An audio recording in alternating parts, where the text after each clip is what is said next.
So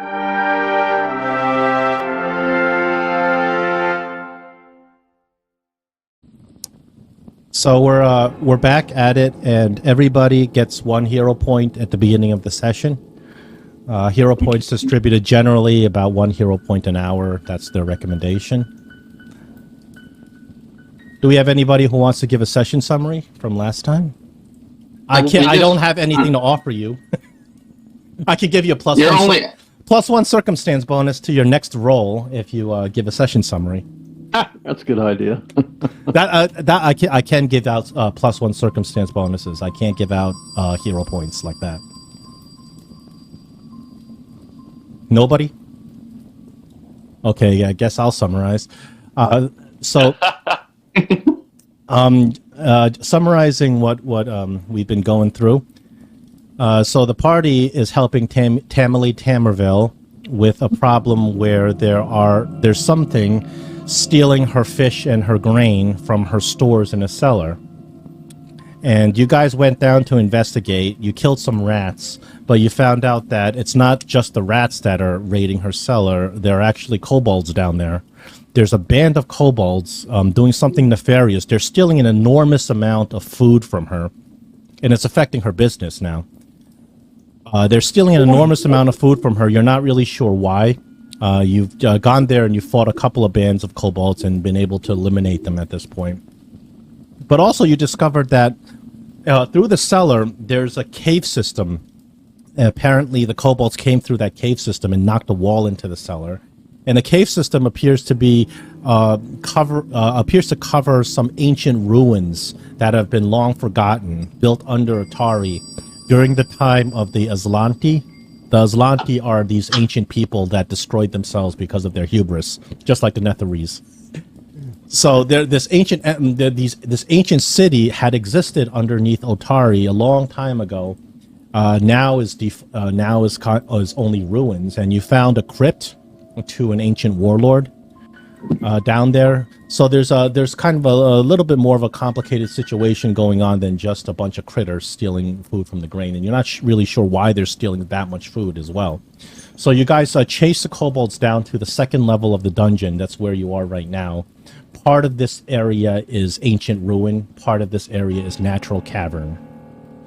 You were able to kill it seems to be one of the leaders of these kobolds. He seemed to be that trap master character. Had a bunch of bear traps, but you chased him down, killed him. You killed all of his little minions. And now you're kind of down here in this room and you're looking around. The room seems to be a place where the kobolds have been storing a lot of this grain that they stole. You can see the little storage boxes. They're full of Tamily's grain and fish. Furthermore, to the north of this room, you see another barricade, a bunch of barrels and boxes loosely placed to block out whatever's coming from the north. And then there's a corridor that opens to the east, and you can see from where you're standing that there appears to be a beautiful looking fountain in the next room. Did we interact with the fountain? I thought we went up. No, you haven't interacted with the fountain yet. You did chase one of the kobolds into that room and killed him. All right, Tiny, or Maricel, you know what to do. All right. Drink from the fountain. I wouldn't do that. Jolly Joker. Yeah, so there's two kind of ways to go. You can check out what's going on with this bear. Like, remember last time there was a big barricade. You removed it and you found that ancient crypt with the skeletons. So you can go that way, try to dismantle this barricade, or you can go check out the fountain room. I'll go check out the fountain if everybody wants me to. Yeah. Yeah, I kind of want to check it out too. Yeah. Which direction is it in? It's to the west. To the west. Okay. Well, of course, I'm going to peek as I go in, looking for traps or any kind of unusual circumstances that might make me suspicious. So while much of this rectangular chamber is in ruins, the center of the chamber contains a big fountain There's pristine water that's flowing, glittering, and something glittering at the bottom of the fountain. In the middle of the fountain is a marble statue of a mermaid. Her lips are pursed as if she's about to blow you a kiss. Each corner of the pool has some sort of mechanism that's embedded inside the stone. Oh, But one of the Yeah. but the one in the southwest is broken. You can see the red; it's smashed apart. I As you kind of want to look at that. I mean, like, why it's like. you certainly can, but we're rolling initiative. Okay. Everybody has to be in a square. You can position yourselves. these squares are hard to see. I thought I increased the. I can see. Well, Yeah. I can see well enough. I just have to squint. Yeah, the squares are hard to see. It's fine. So in Pathfinder, there are, in terms of traps, there are these regular traps, just like 5th edition, where you see the trap, you roll a save, if you activate the trap, etc. But then there's also complex traps. This is what we call a complex trap, meaning you have to deactivate this trap in initiative. Okay.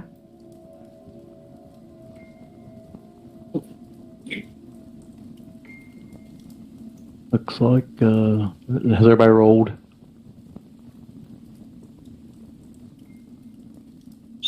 Looks like Valeris is first.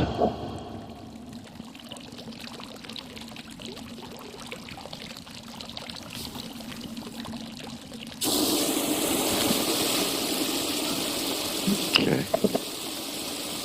Unless the trap is first. So the trap rolled a 13 for initiative. Everybody, Valeros, Beetle, and Giffen, you notice the trap before it activates. You realize that this mechanism, this fountain is set up where it is going to spray high jets of steam out. Both through the mermaid itself and through these little mechanisms on the side. You notice that if you want to disable this trap, you have to either destroy the mechanisms or use your thievery skills to disable them. Okay. Well, I don't have any of those. Nope, you don't. Valeros, you're up. So the trap gets its own initiative, and on its turn, it's going to do something. So because you don't have any thievery skills, you may go and try to smash one of the mechanisms. There's one mechanism in each corner. The one on the southwest, luckily, is already broken. So there's nothing to do about that one. Ah, I see. Okay, so I'll try and smash the one that's in the southeast corner. So if you want to try to smash it with your weapon, you just roll an attack. Okay. And the trap has an armor class. There's nothing to target, I know, so just go ahead and roll an attack. 21 is a hit. You can roll a regular hit damage. Also, it has hit points So too, huh? you do 5 points of damage. However, this trap has something called hardness. It has a hardness of 8. So any damage you do below 8 does no damage. You smack the mechanism with your sword, it just clinks off, doing no damage. Oh, that's You not still right. have 3 actions, just like a normal encounter. So you still have Okay. another action you can take. Right. So I'll attack it again. With your multi-attack bonus, of course, penalty, of course. Yep. 8, you don't hit it. Well, you hit it, but you don't hit it with enough force to be able to do anything. Just Okay. kind of skitters off of it. All right, Beetle, So- you're up. He's still got one more action. Didn't he move, attack, and attack? Oh, I did you did move? move. Yeah. Oh, Yes. okay, never mind that. That's all 3. Beetle, it's you and your animal companion. Okay, I'm gonna move up to this other corner device. I'm going to recall some knowledge, try to figure out what the mermaid is all about. Like, I can remember. I will, yes, you may use a recall knowledge. I will accept, the skills I will accept are number 1, crafting, number 2, thievery. I will accept, if you can make an argument for how another skill will work, we can maybe accept that as well.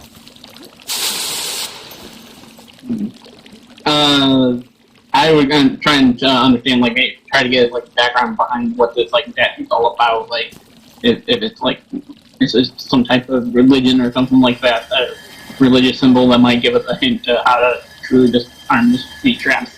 Oh, no, it's not a particular religious symbol. I'll accept the survival as well, maybe. That would make sense. You can just put together, you know, just of course, religion, yeah, the religion, arcana, society, none of those kind of make sense for this. So, okay. Crafting, I'll take. Thievery, certainly I'll take. Survival, I'll take. We'll do the survival recall knowledge. 21 is a regular success. Using your survival skills, you kind of look at how the mechanisms work. And generally you think that the way this trap works is that it is designed to spew water at extremely high velocity, thus damaging you with the water it spews itself. You think that these mechanisms on the traps are associated with how this trap works, and if you were to be able to disable each mechanism, you're going to partially disable the trap in its ability to harm you. So that's the information you get. Alright, then my third action, I guess I'll try to use thievery to disable this corner trap. Sure. Actually, you can't do that. Well, you failed anyway, but you can't do that because in order to use thievery while in combat, it takes 2 actions. So let's say you're in combat and you're picking the lock, it requires to... You failed anyway, so it doesn't matter. Oh, I didn't realize that. There's no penalty either. for a crit fail. Okay. I didn't know that, so...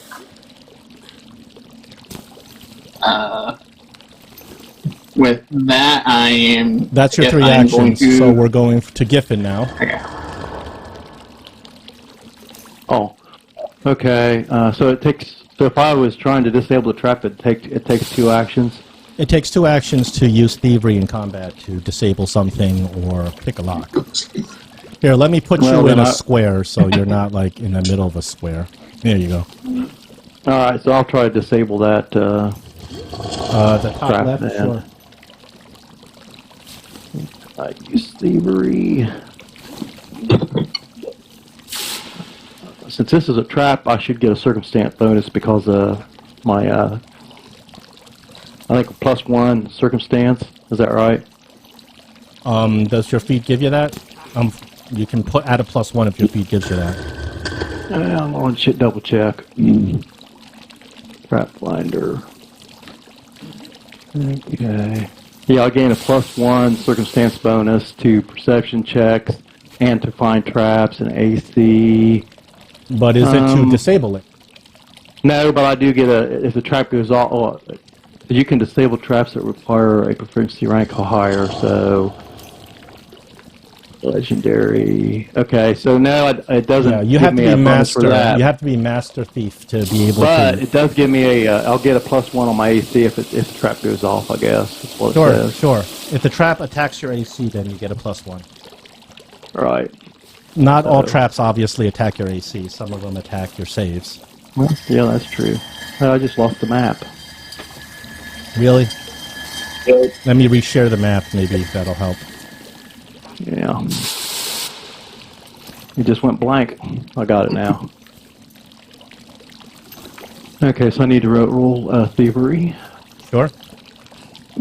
We'll take a thievery.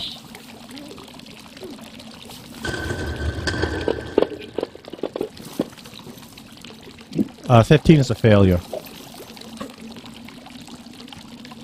Well, You take out your thieves' tools and you start mucking around on the trap, but you realize that this thing's ancient and it's kind of partially broken down, and it's going to take a lot more effort to disable.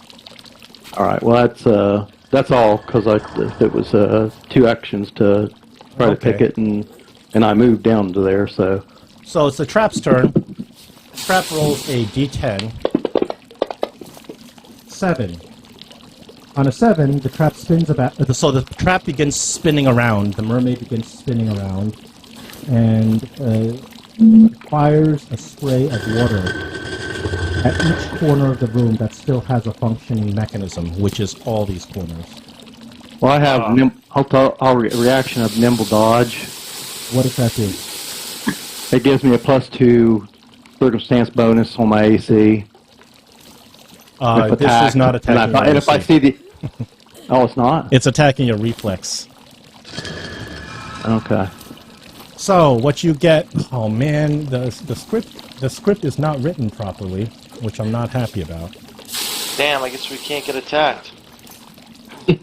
Oh, I might just like randomly roll stuff instead. Ah. Boo. Oh man, why won't you? Okay, so we're gonna have to do it manually. We'll go one at a time because I think everybody is getting hit, except for Maricel. You don't get hit. So roll a reflex save. Everybody roll a reflex save. It's a basic reflex save.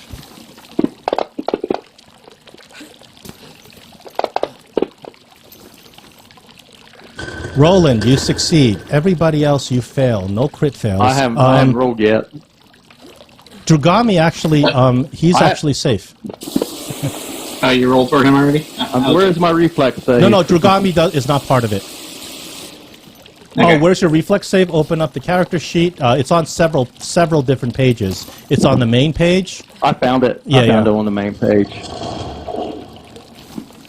Or on your actions at the top.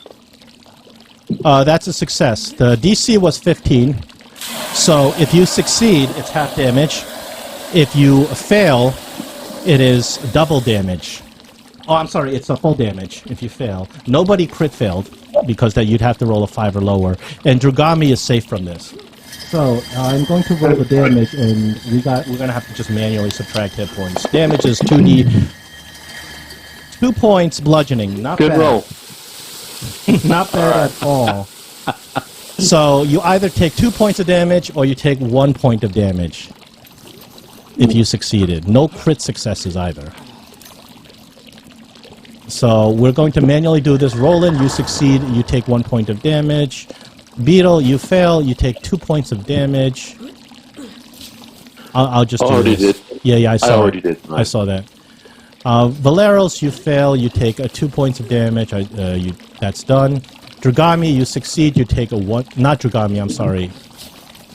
Giffen, you succeed, you take 1 point of damage as the mermaid spins around, spraying this high velocity jet stream everywhere, and all of you get blasted. Roland, you're up. And unfortunately, you don't have many skills that can help here, but you can try to smash this thing. An 18 is a successful hit on this mechanism you're working on here. You said I need to do 8 damage to hit? Any damage you do below that's what he 8 said. is not going to do any damage, because it has... So I have a 1d6 plus 1, so it doesn't even... I'm not even going to roll damage because it's impossible. Then you shouldn't... But I just realized. Yeah, the attack wouldn't have I done anything. didn't catch that, but yeah. There are... So, All right, well, so in terms... This is one of the mechanics in Pathfinder. Hardness and resistance. So when you're fighting something with hardness or resistance, and they suck up a certain amount of damage that you do, some classes have certain abilities that you can try to use to bypass that. For instance, if you're a monk and you do Flurry of Blows, the way Flurry of Blows works is you make 2 attacks and you add the damage together before you apply resistance. The fighter has things like Double Slice, Ranger has a whole bunch of stuff that can do that. So I don't think any of you have anything like that can help you here with the hardness. So you can just sit there and keep bashing it. No, yeah, I'm out. Maricel, you're up. Okay. The mechanism you're next to, Maricel, is already deactivated, so there's nothing you need to do about that. Alright, I'd probably want to observe how that one's deactivated and then see if I can deactivate Oh, that one's the rest of deactivated because the them. wall collapsed on it. Okay. So, yeah, you're not bringing the wall down on this one. No. Not at level 2. No, but what I'll do is I'll go to this next one over here, and if I can do like a thievery check to see if I can disable it. That's exactly what you need to disable it. It's you use 2 actions to use thievery to disable it. Alright, so I used my first action to move, and I'll use my last 2 actions to just roll a plain thievery check. This mechanism In the does. tower? It seems like it's hard to disable. You don't have to roll this in the tower. Most skill checks don't have to be in the tower. If it does, I'll let you know. Okay, so roll that, and then 15's a failure. You take out your Okay. thieves' tools and you try to sit there and try to kind of get the little gears in the bottom of this thing, and you realize that this thing is ancient. It's full of moss and slime and water, and it's very hard to work on. All right, that's your turn, Valeros. You're up again. Do you want to keep smashing, or you want to just walk out of this like Roland did? Oh, I'm going to take another shot at it. Okay. Go for it.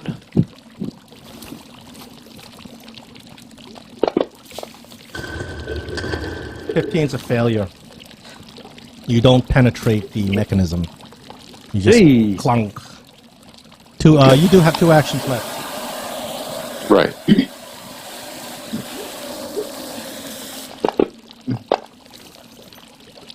Nine is a failure.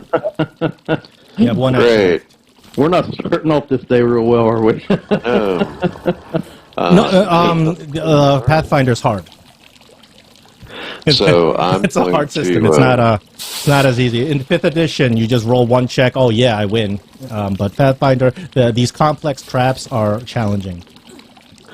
Right. So I'm going to use my 3rd action to raise my shield. Okay. Beetle, you're up. And the beetle is going to try to disarm this trap with thievery. 12 is a failure. Nice. You don't have And a thieves kit. then- You technically can't do it, so I'll let you take that action back. You can't even try without a thieves kit. Without a toolkit. Alright. And you're untrained, so you can't really use a toolkit either. Okay. Alright, let's start this all over then. So here are your options. You can try to smash it, which seems really hard because Valeros can't even do it. Or Yeah. you can try to help your allies that are able to disable it. Or you can just walk out of the room and let them take care of it, like Roland did. I will go over to Giffen and provide aid in any way I possibly can. Well, tell me how you gotta kind of sell it to me. How are you gonna provide aid for him? Because you're gonna have to roll a skill check to do aid. But you can't use the thievery skill, so you have to tell me what skill you use and how you're gonna make aid. And if it makes sense, I'll go ahead and do it. Okay.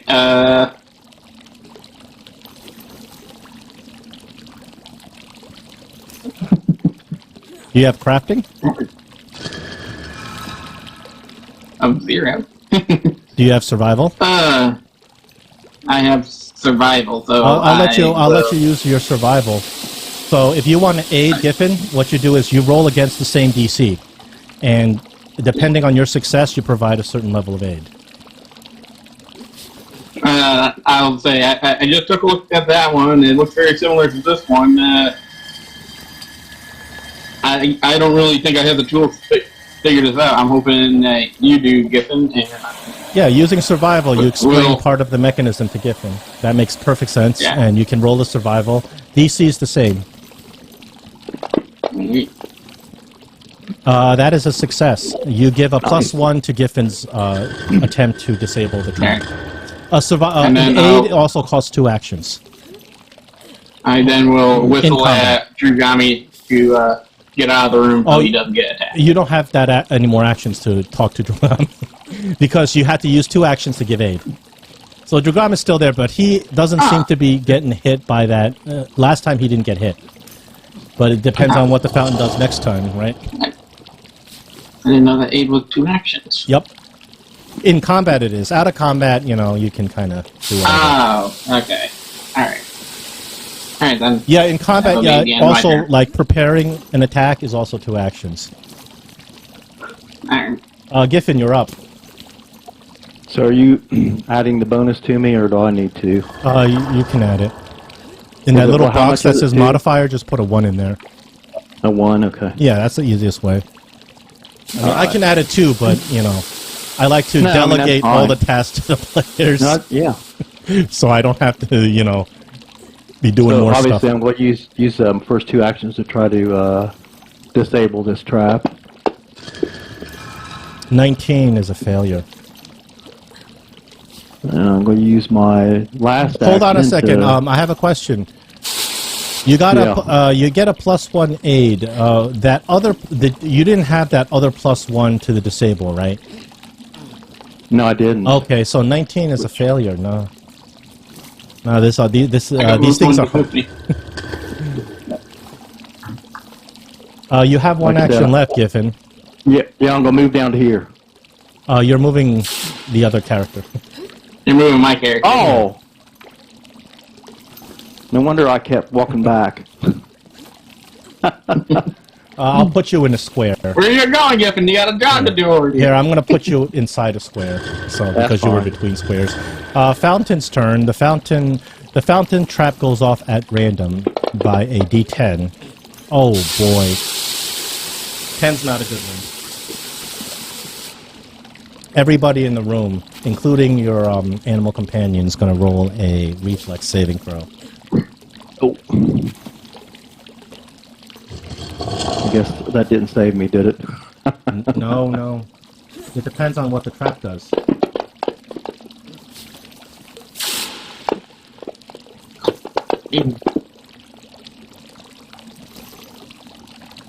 We need 1 more. A reflex save, right? Yep. Mm-hmm. Reflex Yeah, you didn't have to roll it the last time. is- Okay. The tally. The DC is 15, so Valeros and Maricil, you guys critically succeed and take no damage. Giffen, you normally succeed, so you take half damage. Beetle and Dragami, you unfortunately fail and take full damage. The damage is a 3, so we round down, of course, with damage as well.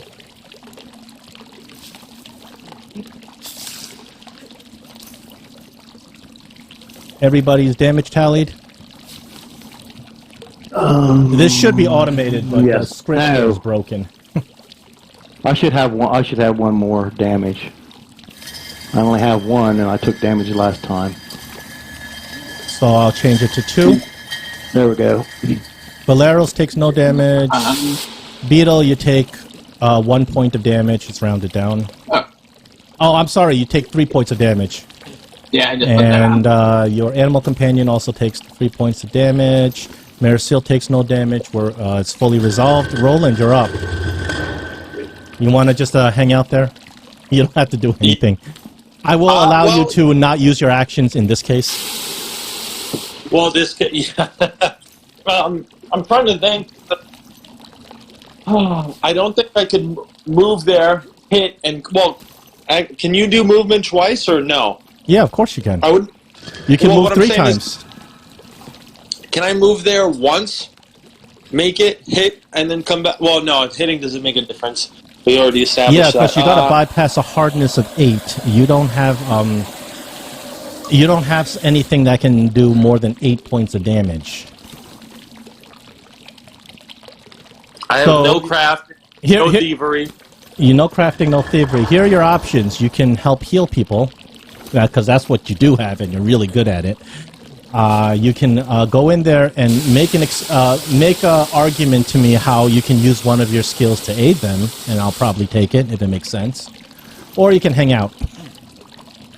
It appears that you're safe from the trap while you're not in that room. Oh yeah, of course. Would I have to use could thievery to actually mess with the trap, or survival wouldn't work, would it? In order to directly interact with the trap, I will accept thievery, crafting, not survival to actually interact with the trap. But if you want to aid your allies, you can give me an argument on what kind of skill you want to use, and if it makes sense, sure. That's more like a player, player No, I dependent. got perception. What if I roll a perception to try and take a look at like if I step up so I could see. Actually, I could see the mechanism where Drugami is. Okay. Right. So Yeah. if I look at try and give a boost to my teammates, whether it's Mercerio, if she's going to try and do thievery again. Sure, I'll accept perception. Just so I could say, like, oh, I spotted something. So Or, you're going to if- roll perception. It's against the same DC as it takes for them to disable it.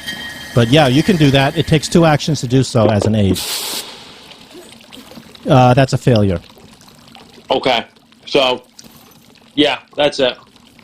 All right. Maricil, you're up. Okay, when the trap was spraying stuff at us, was that water that the thing was spraying Yeah, at it's us? water at extremely high velocity. That's why it damaged you. Okay. I want to look at the water that's in the pool. The water looks just like a pristine regular water. You don't see anything really kind of weird with it. Okay. Let's see if I have a stick or something that I can dip in it just to see if it's... Or find out if it's hot or if it's... I'll charge you 1 action.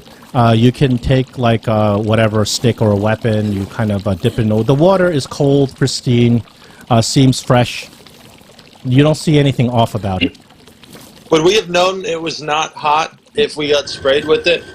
Yeah. The water's not hot. It's the velocity of the water that's causing damage. Like, think about protesters in the 1960s getting sprayed with a hose. Oh my God, John. That's been on my mind because of these college protests. Not saying we should spray them with a hose, but, just thinking. It's better than spraying with bullets, right? Or with lead. Yeah, the rubber bullets are, even the rubber bullets, I don't know, I have strong opinions on this stuff, but go ahead. Yeah, what those damn kids need is a good whooping. I think you can take those kids and just they want to be part of Hamas, ship them over to Gaza for 2 weeks, let them join Hamas, give them what they want, Yeah, Go ahead, join Hamas. You want to be a Hamas? Stop messing with the campus. But anyway, take your turn. All right, and you said there was something shiny at the bottom. Yeah. You can certainly go and try to get that shiny object. Obviously, that'll take your turn. All right, I think I'll do that. And when the statue takes its turn, I can be underwater and safe under the water. So you reach in and you grab the shiny.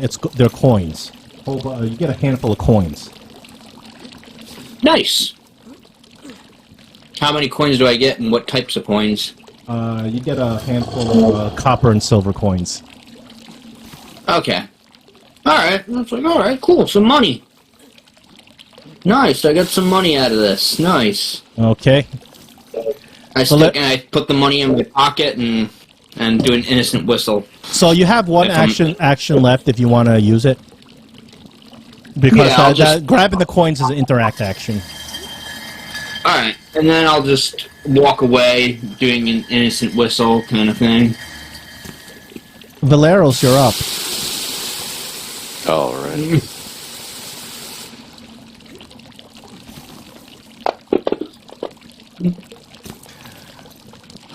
11 is not a hit on the mechanism.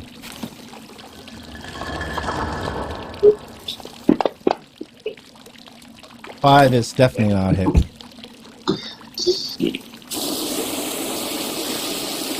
Alright, you take cover in the broken area. Yep. You can't really be there. It's like kind of between a square, so I'll put you here.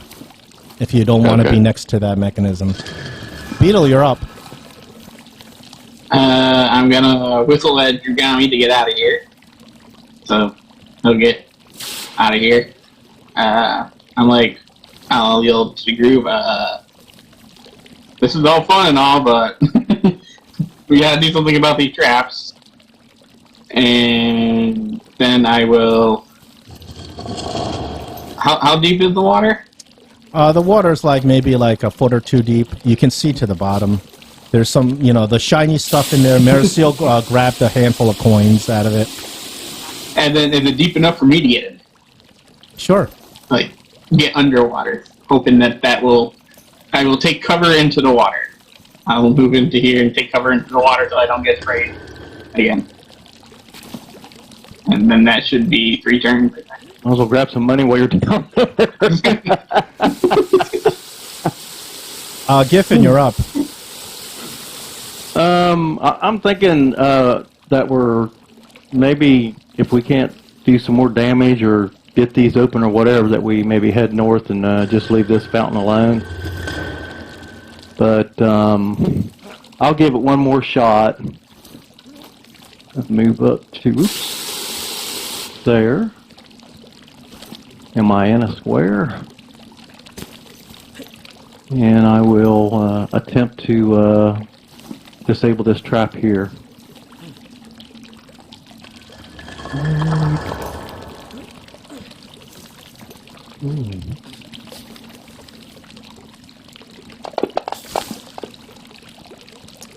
That's a failure. Well, I put lucky dice on there too. Nope. What a joke. Okay. You got gypped.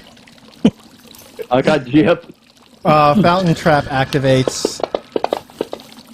Now that is a 9. Okay, so you're either all gonna get hit or none of you are gonna get hit. So I'm gonna roll a even or odds. Even to the left, odds to the right. It's odd. So the fountain focuses its spray to the right side of the room. So everybody to the right side of the room would get hit, which is nobody. So the fountain activates, sprays this water in a crazy fashion to the right side of the room. Beetle, you realize that even if you were in the water, you'd probably get hit if you were in the right spot. It sprays all over the right side of the room, but nobody gets hit this round. Roland, you're up.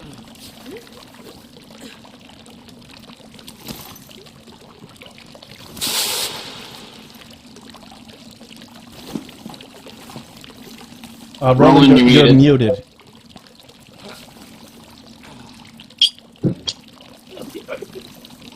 Hey, yeah, my bad. So I'm going to... The water you said is normal water. I came up with an idea. I don't know how you would run this, though, John. Water and fire, basically, or heat, right? It turns into vapor, correct? Sure. I don't know how that would work in this, but if I did burning hands, how would you rule that? You don't have any more burning hands. I can only use it once? I have 2 spell slots. You are a prepared caster. So the way prepared casters work is that you have to put a specific spell in that slot, and you can only cast that spell through that slot. You can't interchange the spells you know into that slot. So you have one spell slot, then you have one spell in that spell slot. That's the only thing you can cast. However, that spell you have is actually, you may not be noticing, that is actually the most powerful spell, first level spell that you happen to have. But it's not really useful for you, if you know what I mean. Which one? The one I have remaining? Yeah. Yeah. That's not useful for you. It's useful for somebody else. Yeah, I got you on that. I was going to save that, though, because of the duration. I don't know. I'm just going to do Detect Magic to see if there's anything magical going on. Detect Magic costs 2 actions. You cast Detect Magic, and this trap is not magical. It's mechanical. Nothing in the room? Nothing in this Nothing in the room. room. Yeah, this room is not. There's no magical aura inside the room. The trap is Okay, completely so- mechanical. So what I'll do is I'll share that information with the party and say, hey, I'm not noticing anything special about this. I mean, short of what you said, you found some silver and stuff in there. Yeah, they Copper? found some. They found some money in the bottom of the fountain. Menace took a handful of it. Is there more from what he was able to see? Yeah, there's more. There's only so much you can take at a time. They're spread throughout the fountain. So it's a money fountain. Okay. Well, Yeah. So, okay, if you guys want to stand there and keep pulling out money, then I'll heal you when it gets to a certain point where I think it's worth to heal everyone, essentially. Right now, I don't think it's worth doing it. But, like I said, let me know. But I'm going to stay out here and keep guard with Jugami. All right, Menace, you're up. okay. I could probably deduce that if there's more coins in the bottom of that well, it's probably a wishing well or something. Yeah, you would think so. Alright, so what I'm going to do is I'm going to stop over here, grab a coin, and just to be nice, I'll take a silver coin and make a wish and toss it in the well. I'll charge you an action for that. You have one action to move, one action to throw a coin in the well. Actually, you know, I won't charge you an action to throw a coin in the well. You throw a coin in the well, and you make a wish. You don't have to tell me what the wish is. And you have 2 actions left. That wish better be stop spraying water at us.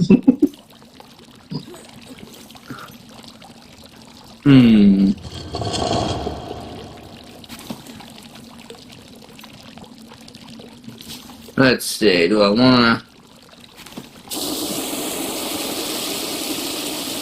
Yeah, I'm just gonna leave the room. There's no limitation on how many times you can try to disable the fountain. That's it for your turn, I'm assuming? Let's see. I have one action left, don't I? Yep.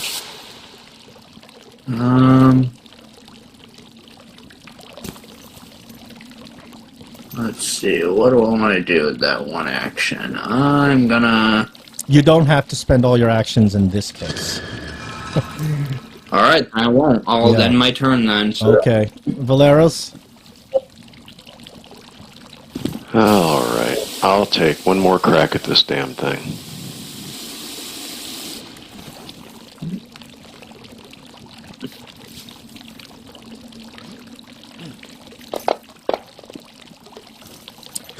Sixteen's a miss. Alright, well, I'm not going to fool with it anymore. I'm just going to go ahead and go back to the other room.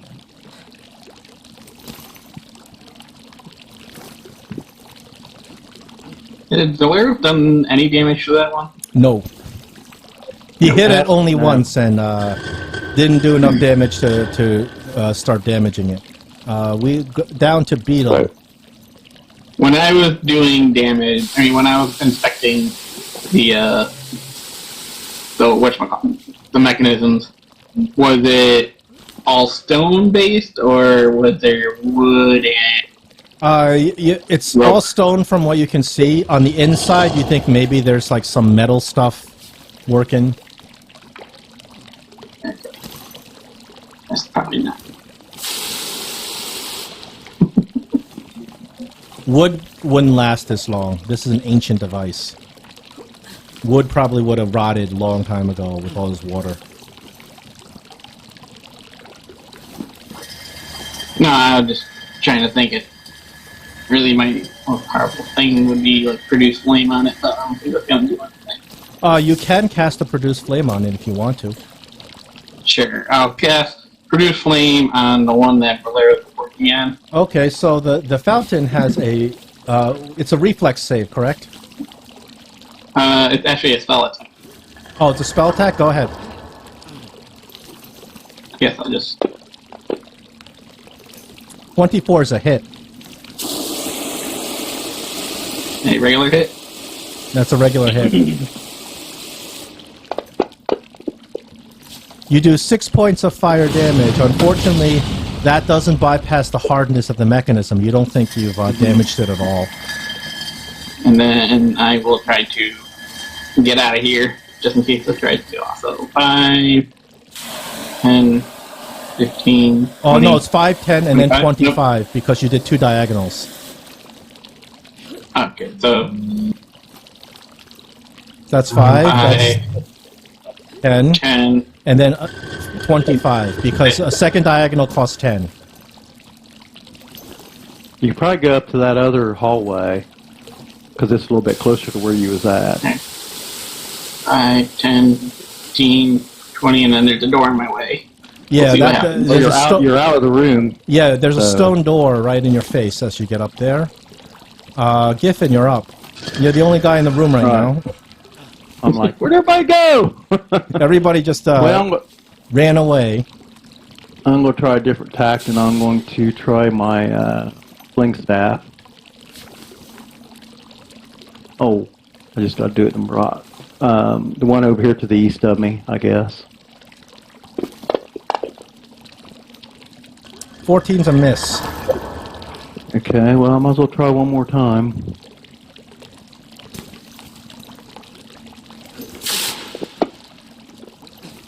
A nat 20 is going to hit.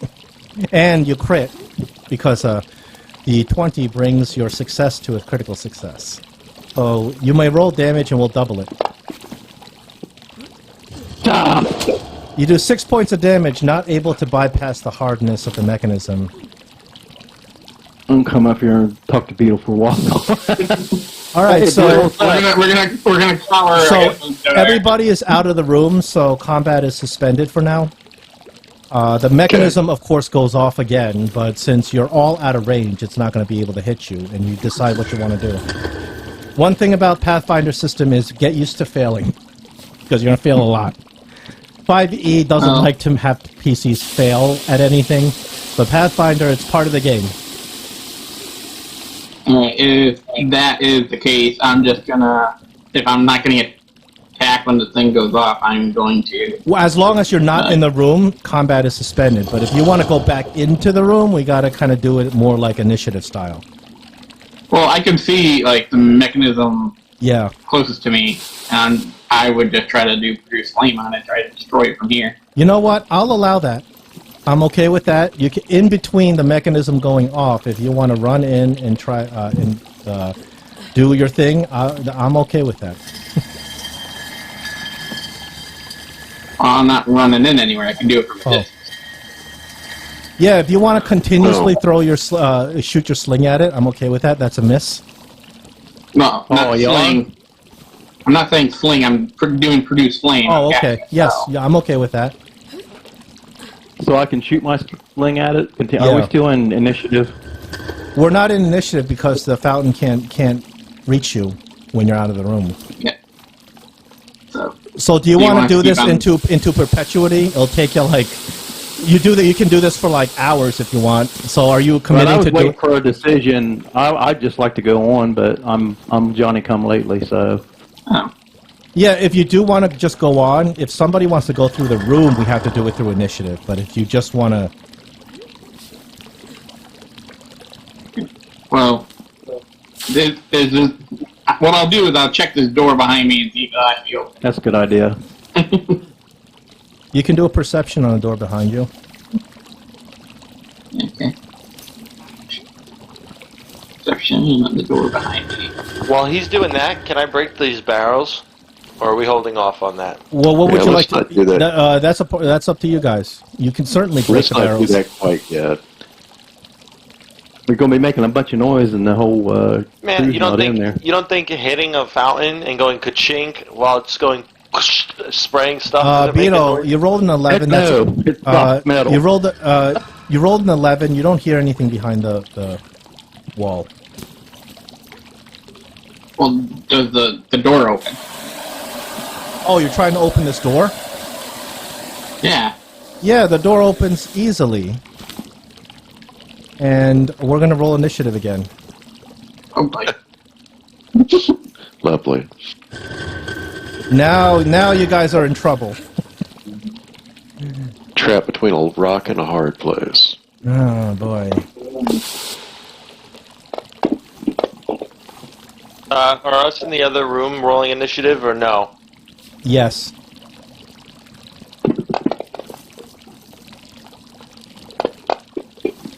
You've kind of walked into the viper's nest here. Did my initiative not go through? There we go.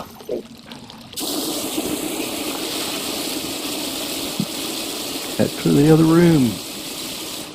I'm gonna break this door barrels because it's probably quicker to get into that room.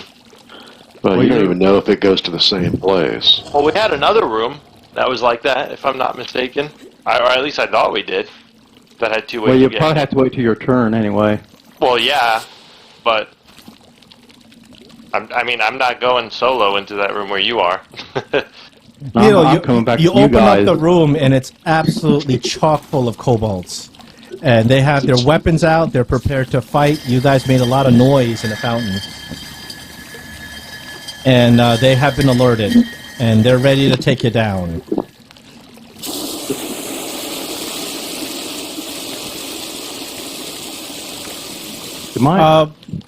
Everybody in initiative? Let me see. Yep. Could just shut the door and run.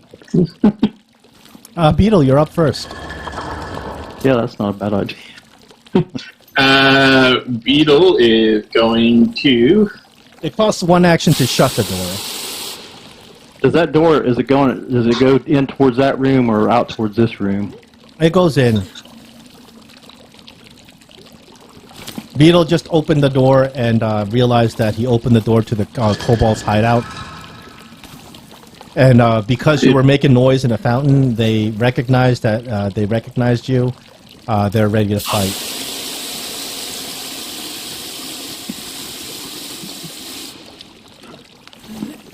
Yeah, I just want to check, read a spell real quick. That's all. All right. I am going to cast the spell Grease just on the other side of the door, Nice. and then close the door. So show me the area of effect of the grease.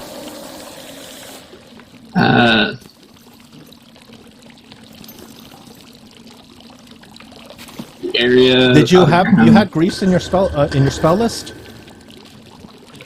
When we level up, I get one more spell. Yeah, but you don't get to memorize a spell until you go take a nap. You don't get Ah. All right. Never mind then. Take a quick nap.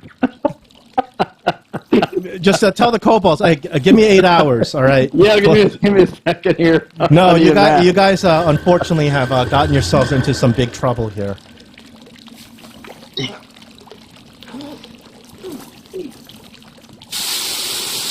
Wow, I think Pathfinder is a little bit more challenging.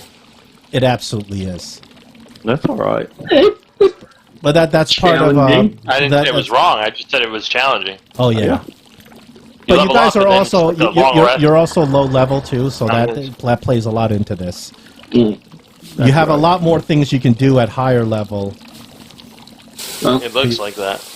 I'm gonna gun and run, so I will then cast Electric Arc and Cobalt 6 and 4.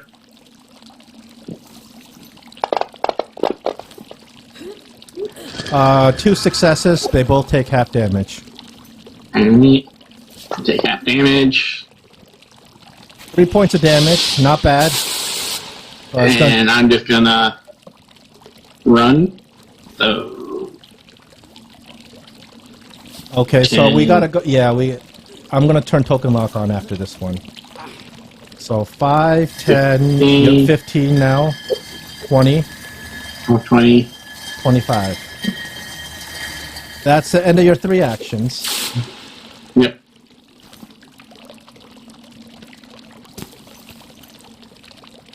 Merciel, you're up. Guys, let them know we're in trouble. Well, I'm sure I'm yelling as I'm Yeah. Guys, we're going. oh crap, I oh think crap, we're oh here. crap, oh crap, oh crap, oh crap, and running away. So I hear the commotion going on in the other room, and I'm like, all right, what's going on here? 5, 10, 15, 20, no, 20, Alex.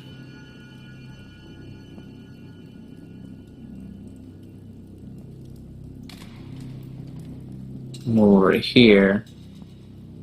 5, 10, 15, 20, 25, 30. That's actually 30, but you have a speed of 30, so you're good. Whoops. And then I don't see anything out of the ordinary yet. Well, you have Beetle running out screaming. You know there's something Alright, wrong, something real bad going on.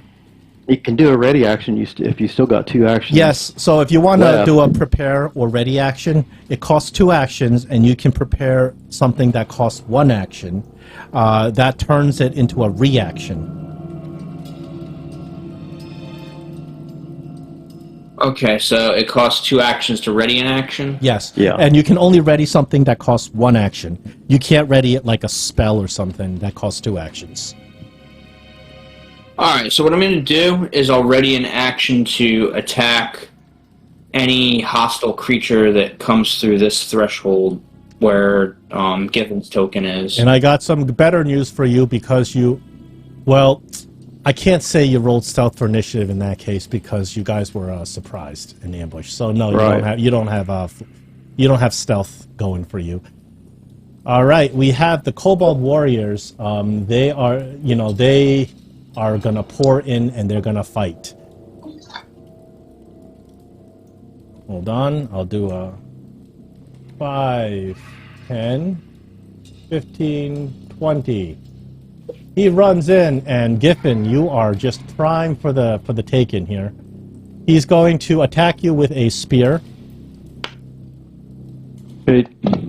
With the hit, I take Nimble Dodge as a reaction. Okay, what does Nimble Dodge do? It gives me a +2 circumstance bonus if I'm attacked by a creature that I can see. The plus That's two, a reaction. +2 circumstance bonus would bring that attack down to a 19.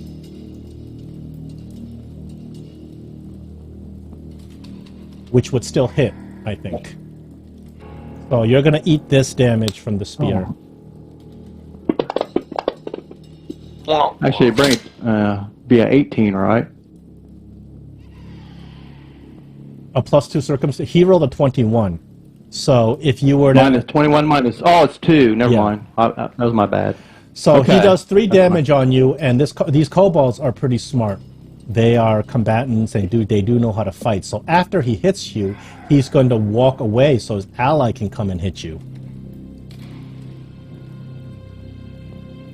Instead of these kobolds know better than to do a multi-attack penalty against you. So kobold number 3, 5, 15, 20, 25. He's going to come and do it.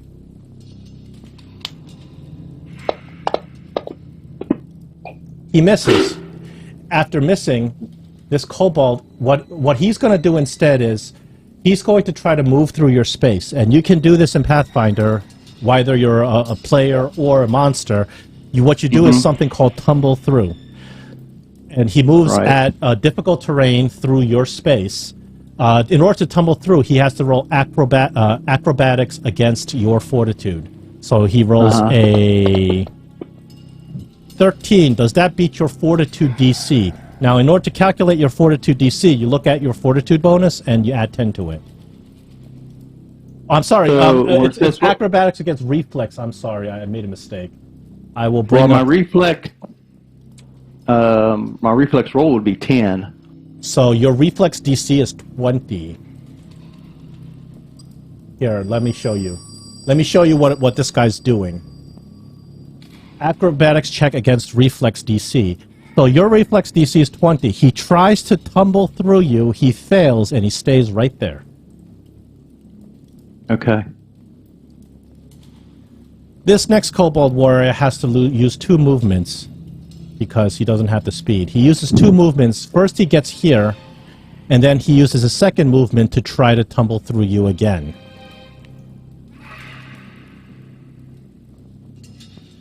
Okay. Oh, I'm sorry. I rolled the wrong thing. I'm rolling again. It's acrobatics. He rolled a natural 1. I believe he falls down. He probably knocked the other guy down with him. If only it were that good, right? So, if you critically fail a tumble through, let me... Oh, I just had it up. Now I don't have it up.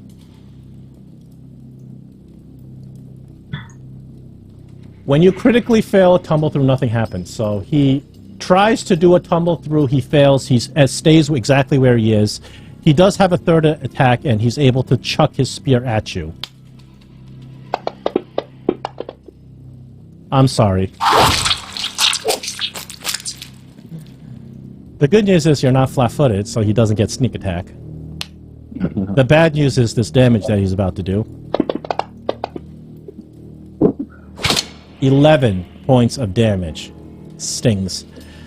Kobold number 5 is going to try to do the same shenanigans. He moves up to here. After that, he is going to try to go through his allies and then tumble through you.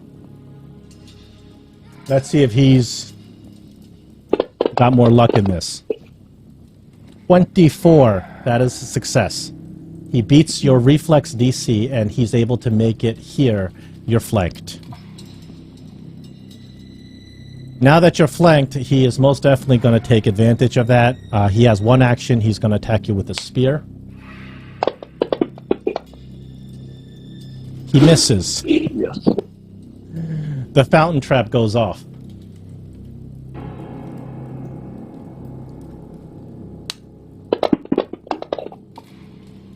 It rolls a 5. A 5 is corner spray. The statue spins about, firing a spray of water at each corner of the room that still has a functioning corner mechanism. So, the only person that under threat is Beetle. So, Beetle, reflex.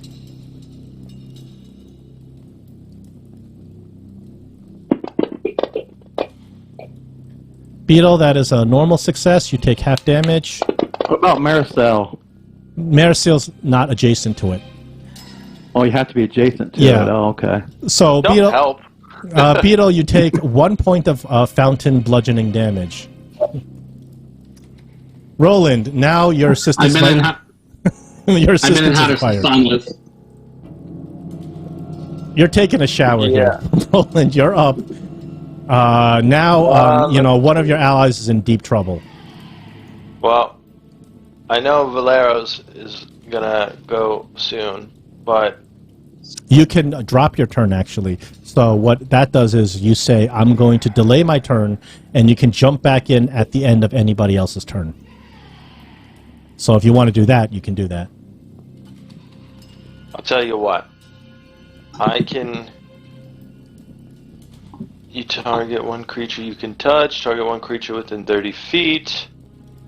You can't. You have to have line of sight if you want to help out Giffen, who's getting really badly beat up. This is your time to shine.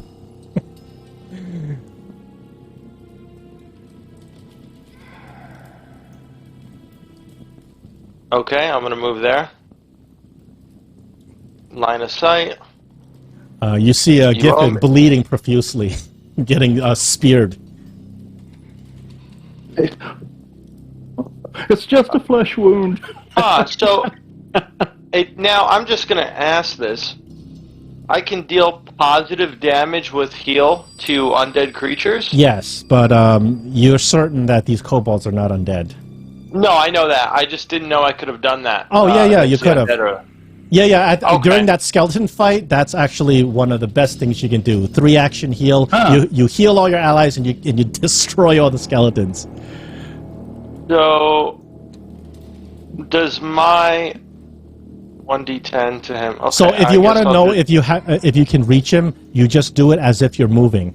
So this is 5, I- 10, 15. My turn's after 25. coming right after yours if you pass your turn. He's I have to actually go here. out of What? range. But my turn's next anyway, so I should be able to move. Here's the thing: did that kobold just cross the threshold through Giffen? Yes, he used an action He, called he tumble. tumbled. Yeah. He So tumbled. in Pathfinder, you can go through enemies with a tumble. So Right. I would have so- moved here to finish the movement. Then Unfortunately, to be into reach. the problem is you don't have the speed to move all the way over there from where you were before. So that's why speed is very important. You have a 25 movement speed. So 25 would get you right where you are right now. In order to move further, you have to spend another action. But if you spend another action, you can't do a 2-action heal. So this is the dilemma. All right, can I use my ready action to shoot that kobold that Oh, I'm crossed the sorry. threshold? Yes, of course. I forgot about that. You should have reminded me. Yes, go ahead and make your attack. Well, if that's the case, then okay, because I thought I would have been able to have reached him. Can I go back here and? Sure, I'll let you take it back. That's no problem. Yeah. I'm gonna smash through the crates with my first action. You don't have to roll an attack. These crates are very flimsy. Boom. You break the crates down, and you look around, and it appears that it opens up to another cavern system, and there seems to be an underground stream flowing from right to left. I'm gonna step here to get a better view. Let's put you inside a square. Like over here or something. Okay. So you walk over here, and so beyond the barricade that you just smashed, the passageway kind of meanders a little bit. The floor descends slightly and soon becomes flooded by shallow water. The water appears to be floating from the right to the left, and it's kind of draining into some underground hole on the left side. And the minute you step out there, you smell something really awful. Like, you can't even describe how bad it is. It's just like you have to cover your nose. You're almost sickened just by being out here. And Now I can move back, correct? of course, you use your actions That'll be however the you want. final. Yeah. Okay. All right. I wanted to see. My intent was to see if that water, I guess, now that the crates were broken, is if that was leading into the room up north. You're not certain from where you'd probably have to go deeper in to find out. If I go here, that's 5 feet. Yeah, And if you want to then- make you have one action left, so if you want to Well, I'm gonna use all my movement, but I'm gonna go forward 5 feet, and then peek. Did you have 25? Let me count. 5, 10, 25. No, you used all your movement to be right there. So the way diagonals I thought work. you said I could move. I thought you said you could move twice in a round. Yeah, You so moved 3 times in a round. yeah, so Yeah, if you so you took 1 action. So you took 2 actions already to get there. So if you want to use your last action to keep moving up, you can. Yeah, that's what I'm saying. I was gonna. Oh, okay, 25 so- feet. So tell me where you want to I'd go here. Yeah, I that's wanna not go inside- here. That's out. That's not. That's between boxes. Just you can be like here, like here, if you Well, want. here I would have stepped 1 up. Okay. I can't see anything. It's blacked out in front of me. All you see is the water ends into a hole that goes down, and then you see a little bit of a ledge that you can climb beyond that hole. Roland, the problem is you have no light on you. That's why you don't see Jack. Valeros has a light spell on him, and Giffen has a torch.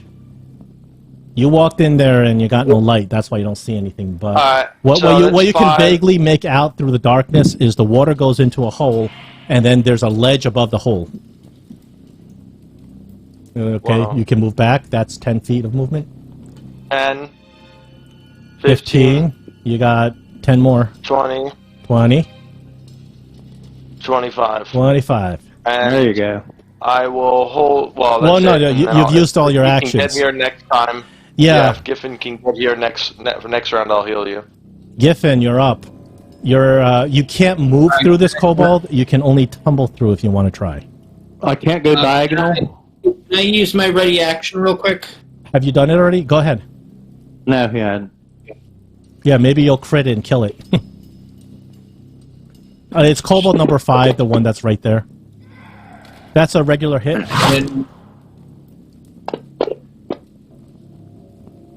That's good damage, All but right. not enough to kill it. So, Giffen, you're up. So I can't go diagonal around him. Nope. He blocks you from going diagonal, but you can tumble through him. Well, okay, I'll try to tumble through him then. What do I need to roll? It is acrobatics against his reflex DC.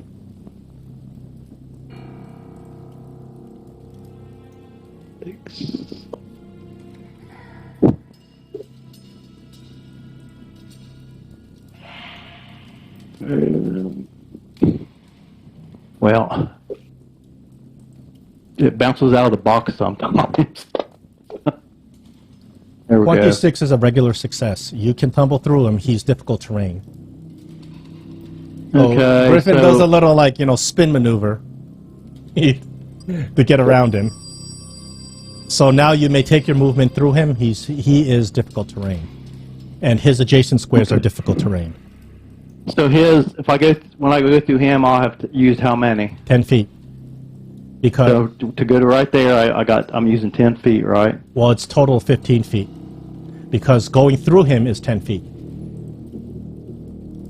So I can go over here too. Yeah, but that's also 10 Instead, feet. I guess Yeah. I should say, well, I will go there instead because that'll get me closer to the door. Okay, so you spent 10 feet to go there.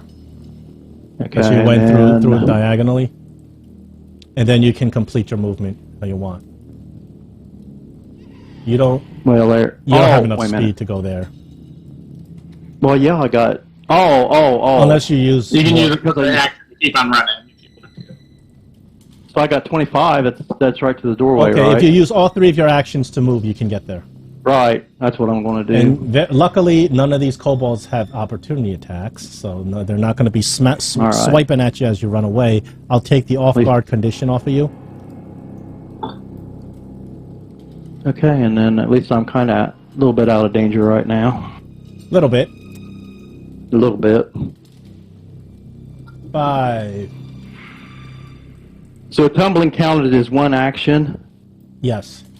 It's And included then in your movement. It's included in the movement. Well, I should have another action then. No, you took 3 actions because you did 1 action to tumble over there, and then you did 2 actions to get all the way down there. Well, that's only 25 feet. That's my movement.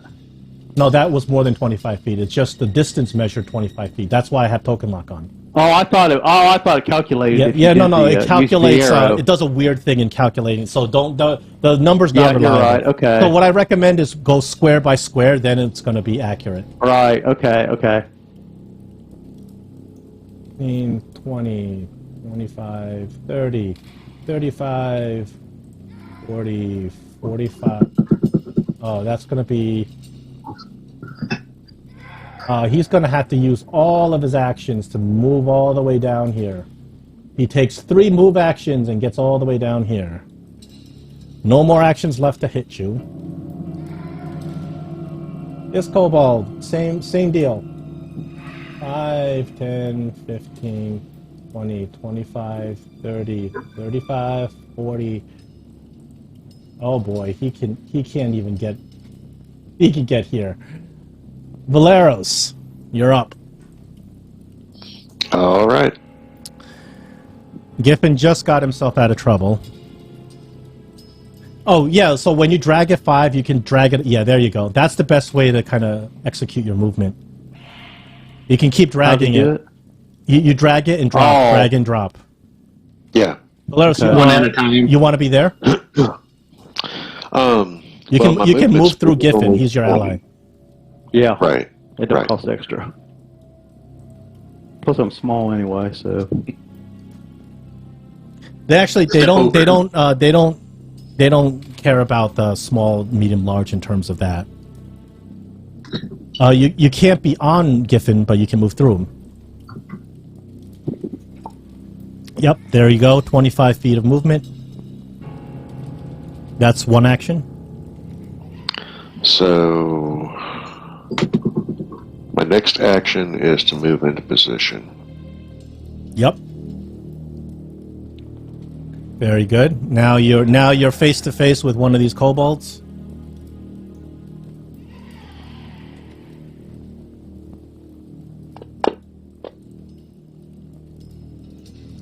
Oh, misses. That's your 3 actions. A beetle, you're up.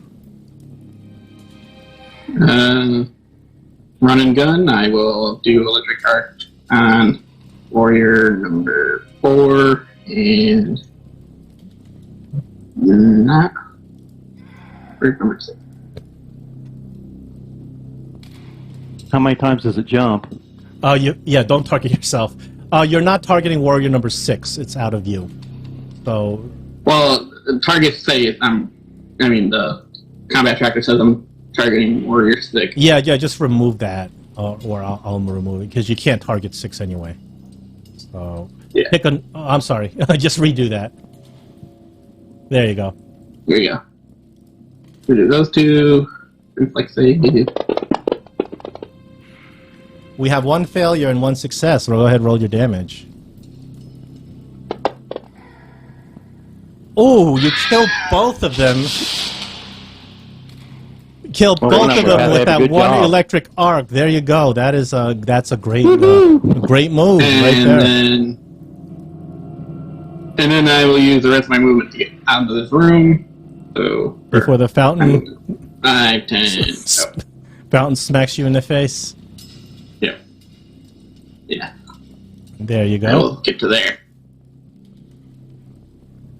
Mary, And as I'm passing Giffen, I'm like, I'll take care of you next time if Roland doesn't. okay, Marisil, you're up.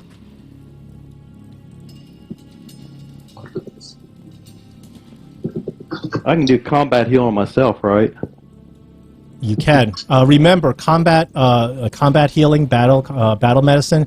You can only do it like there's limitations. Once a day. Yeah, once a day. Just once a day. You can only benefit from it once a day, but yes, you can. Right. For each. But that's character, only yeah. combat. So out of combat, you can obviously heal yourself as much as you want. Right. So that's the limitation to it. That's why dedicated healers are such a boon to parties. Right.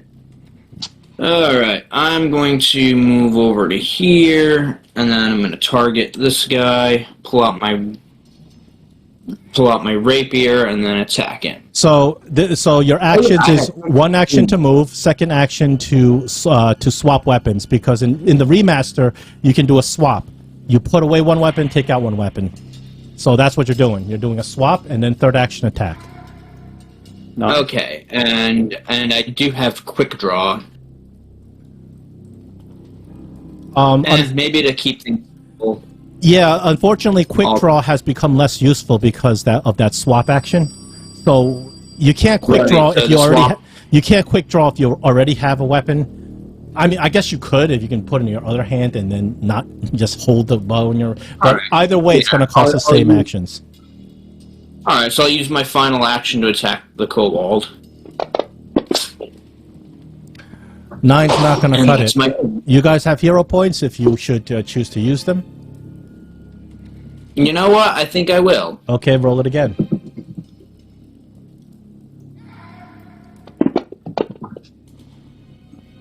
That's a hit. And I will refill your hero point because it's about time we refill hero points. What? That guy is dead. All right. And that's my turn. All right. And now I'm going to get eaten by the rest of his friends. Yeah, they're going to try to get to you. If kobolds actually eat people, that would be scary. Well, they're not against it. They don't find people appetizing. He's going to get up to you. He's able to do 2 attacks against you. 1 with a spear. That one's going to hit. He's going to do a multi-attack with a spear again. At a -2, that's not going to hit. Kobold number 3.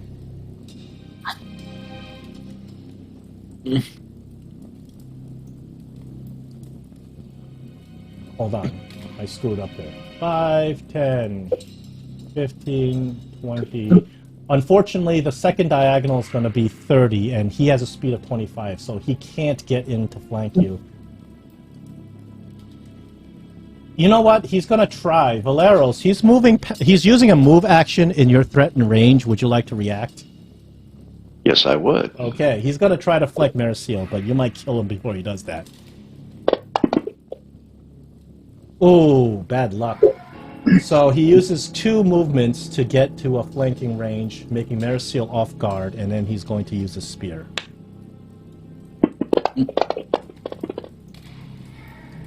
Oh, well, at least it's not a crit. I'm in danger. He gets sneak attack when they flank. Damn. So, last Kobold Warrior is going to 5, 10, 15, 20, 25. He gets here. He's going to attack Valeros.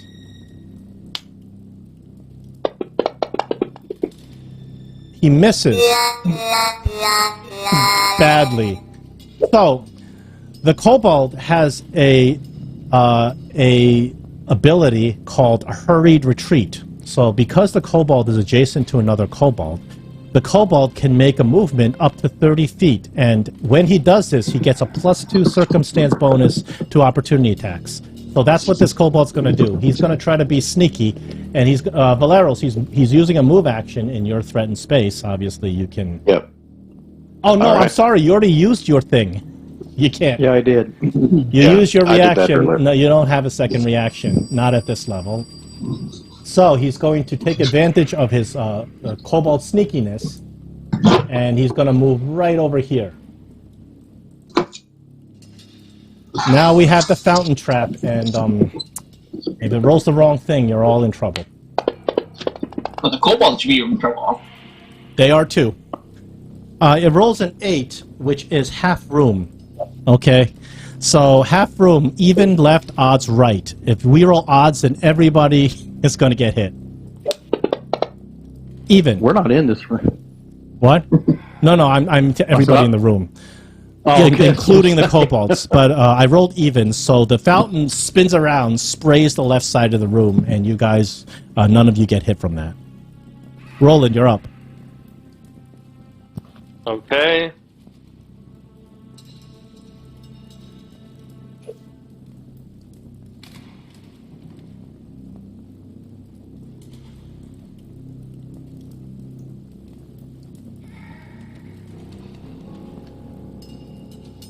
I assume you're doing a 2-action heal? No, that wouldn't help. What do you mean? It wouldn't help in this case. A 2-action heal? Why not? Let me read it, but A 2-action heal is has a range of 30 feet. And does... in your hold case, on. D10 plus 8 healing. Yeah, my bad. The other one's touch. Well, technically, if I moved another... I did 15, that would be 20. 25 still wouldn't be enough, so yeah, I'll have to do a 2-action heal, and that'll be it. That's fine, I wasn't going to do anything A 2-action else heal anyways. is stronger than than a 1-action heal. A lot stronger. Is it? I gotta read it again. It's a D10 plus 8 healing. Yeah. Versus just D10 healing. The D8 is... Sorry, it's a D10 plus 8, Yeah. is what you're saying. Yeah, it's a lot of healing. Is that in there, or should it... Alright, hold on. It should be in the Let's see, script. That's 10. I didn't see the plus 8. Oh, It's not. yeah, the script maybe didn't have it. So, with 18 points of healing, Giffen is back to full with that one You're heal. welcome. Gee. Yeah, that's what Thanks, bro. that's what the dedicated healers do. That's why they're pretty powerful. That's your 3 actions, Giffen. You're up. Yeah, well, I'm going to move. Yeah, I'll go ahead and move back. I'll just stand in front of my buddy Roland. And then I'll take a slingshot at the Kobold Warrior number 1.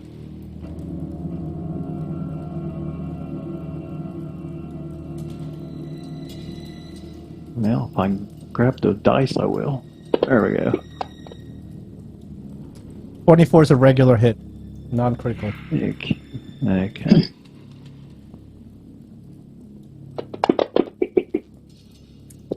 That hurt.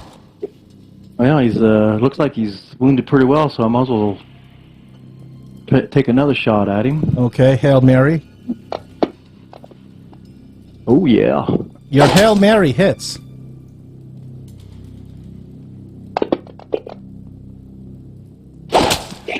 Still alive.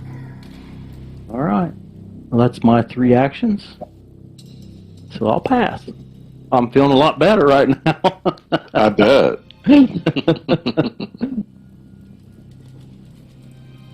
Valeros, you're up.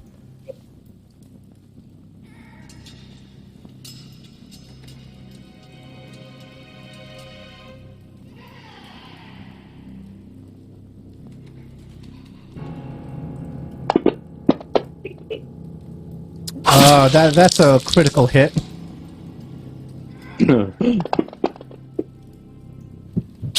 Yeah, he can't survive your fury. He just goes down. Yeah, you knocked him clean in the afterlife. I like it. Absolutely cannot survive that. Okay, so that's 2. I'll take the flat-footed off of Maracil. Okay. Off guard is the term And- we should be using, not flat-footed, but Did that change with the new edition? yeah. Because flat-footed is a okay. D&D term. Oh, I see. I Not wonder why they even though did that. D&D doesn't use it anymore, it's still a D&D term. Yeah. So for my 3rd action, I'm going to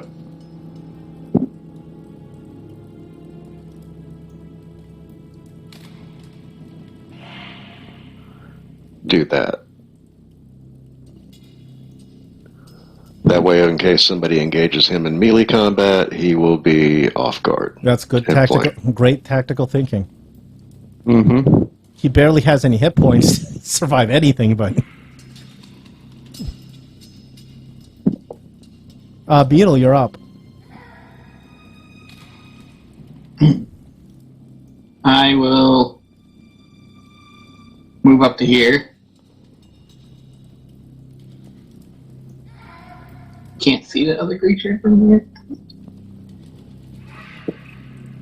I don't think there's any more in the room, is there? There's only 2. Yeah, Oh, there's but just all up there by... unfortunately, I don't have line of sight on Marcel or that other creature. Well, you just Right. need to put Well- Warrior 1 out of his misery. 2 Yeah, that we can so- see. Yeah, so I will do that. So Warrior 1 is off guard. Let me see, make sure he has that. Yeah, let me make sure I can put that on him. Off guard.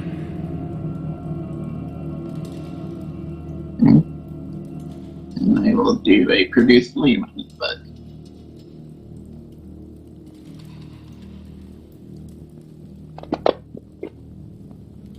Ah! He screams as she burns to death. I don't have to roll the damage or. Well, it's so much fun to roll damage. Why not? He has 1 hit point. And you, I love that our druid likes to set things on fire. I like it that he likes to set kobolds on fire. Right? Yeah, it's Or electrocute him. not like I'm trying to set the trees and the plants on fire. That'd be nasty little kobold. Maricil, it's your turn. There's only 1 kobold left. All right. Well, I'm gonna take a few whacks at him with my rapier. Miss. All right. Miss. Hail Mary, miss. All right. Dang. Kobold Warrior number 6 looks at his dead allies that you guys have just kind of cut down mercilessly. He looks at you. You can see just terror, sheer terror in his eyes. He drops his weapons, puts his hand up. I surrender. No, please, no kill, Snuggy. No. He says, Snuggy, help. Snuggy, teach you how to turn off fountain. Please, no kill. Do you accept his surrender? Seems try. reasonable to me. No Can I kill roll sense Snoggy. motive? Snoggy have baby kobold and 2 egg at home. Yeah, you can sense motive. What type of skill would that be? Because I know It's a perception check. Let him We're technically surrender. we're out of combat, so you guys can decide what you want to do with this poor creature. Let him surrender. That way he can turn the fountain off. Yeah, he did tell you he'll turn the fountain off. He knows how to do that.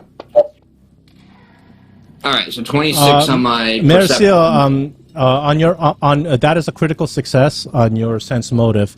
So I'll tell you 2 things. First is that he is genuine about surrendering to you and helping you by turning off the fountain. However, you get a sense that this kobold is just trying to stay alive. So if he has any chance to betray you or run away, he'll do it. All right. Well, so I'll let him live. I won't kill him. He drops all of his keep it up. weapons. So he's like, Snoggy, turn off fountain for you, okay? And he goes Okay. he goes over to the fountain and he goes behind the mermaid because you guys didn't roll high enough. You weren't able to see it, but behind the mermaid, right under her neck, there's like this little mechanism, like this little button thing. He goes up there and he starts manipulating it. You hear some clicks, and then the fountain shuts down. It says, "You see, Snoggy, good kobold. Snoggy, helpful kobold. Very helpful. Please, no kill Snoggy." No, probably not. Snoggy friend.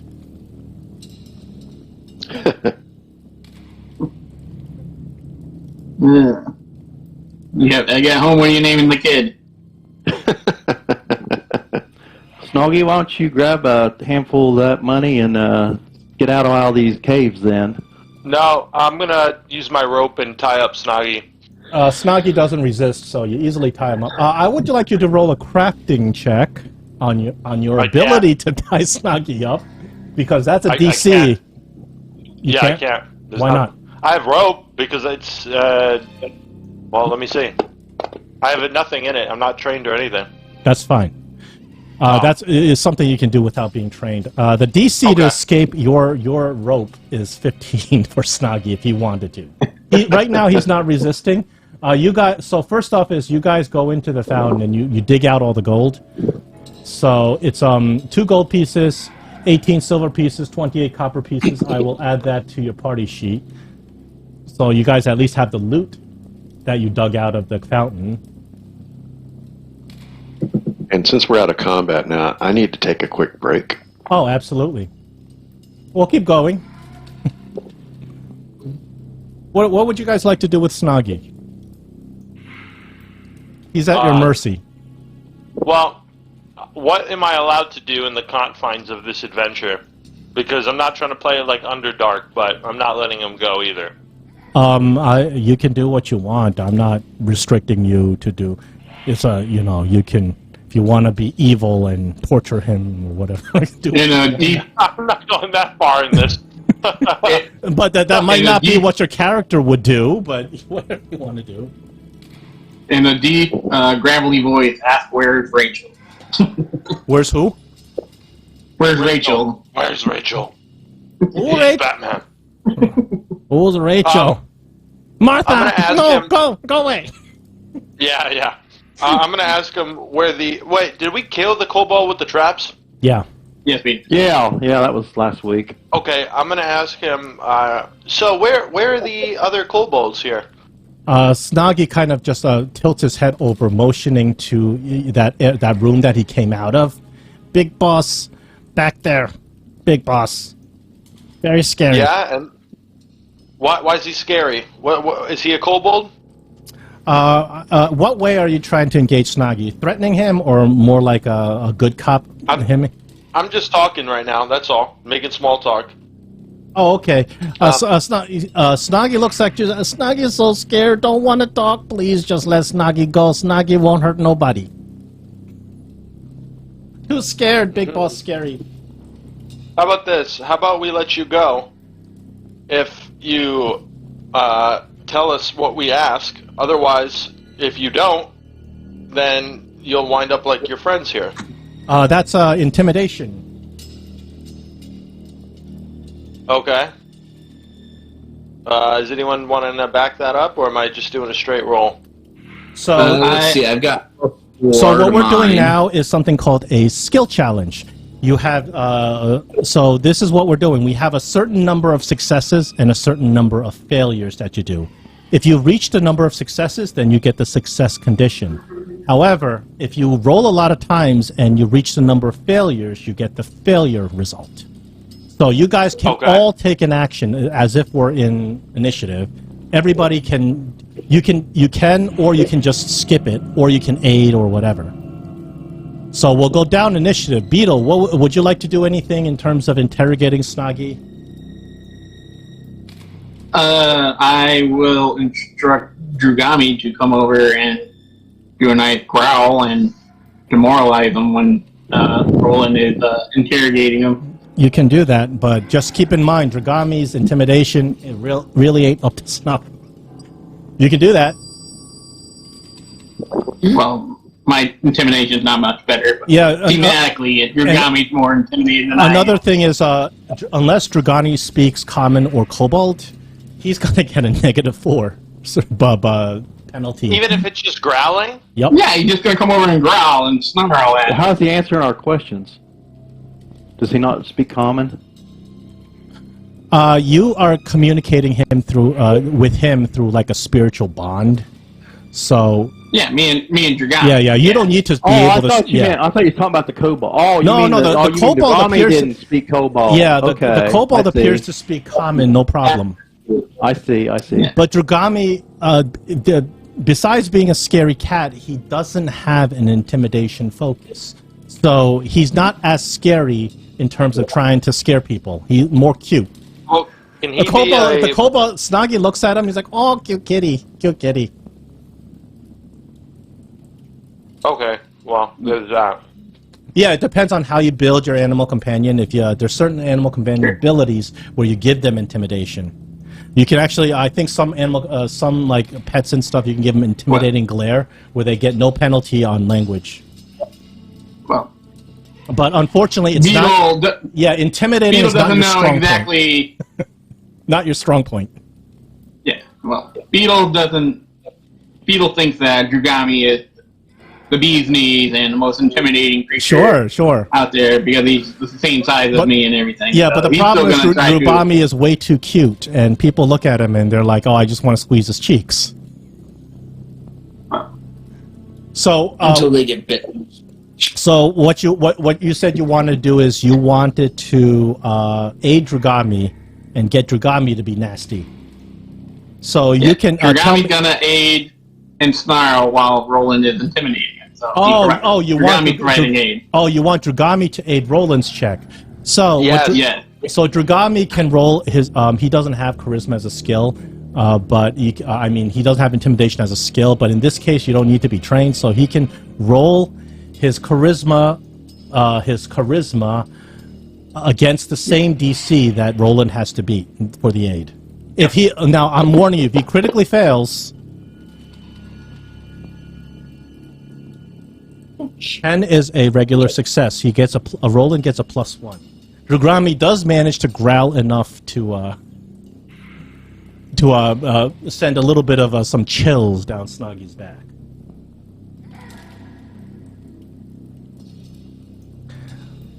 All right, that Beetle and Drugami, that's your turn. Maricel, would you like to participate in this interrogation?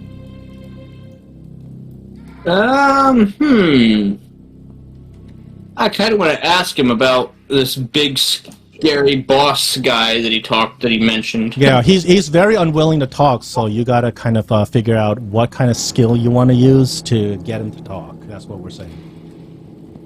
He looks like he's terrified. He's more scared of his boss than he's scared of you right now. But if you can convince him that you're scarier, you might get him to talk. He looks pretty scary with all that blood on him. Oh yeah. But something about his that Kobold boss, he's just absolutely terrified. It's an ancient red dragon.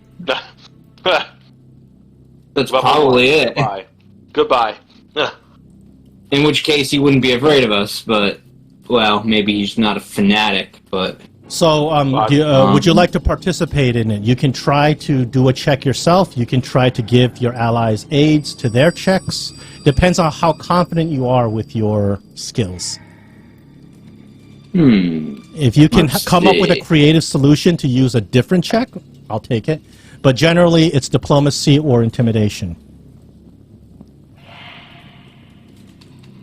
Same modifiers for both. You know what? I'll try to talk nice to him, like kind of sweet talk him. Okay. Like, Good copying is is diplomacy. It's same thing as persuasion in 5th edition. That's good copying. And I'll be like, tell us about this big scary boss. What makes him so scary?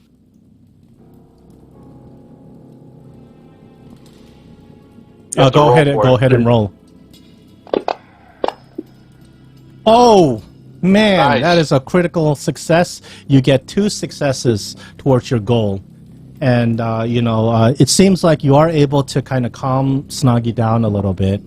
Snoggy looks at you. He says, "Boss named Zolgren. He have strong magics. Roast you alive! Roast you alive!" And then he said, "Boss also have pet." And he's like, "No, I shouldn't say." So Snoggy seems to have some extra information, but he's still not willing to tell you.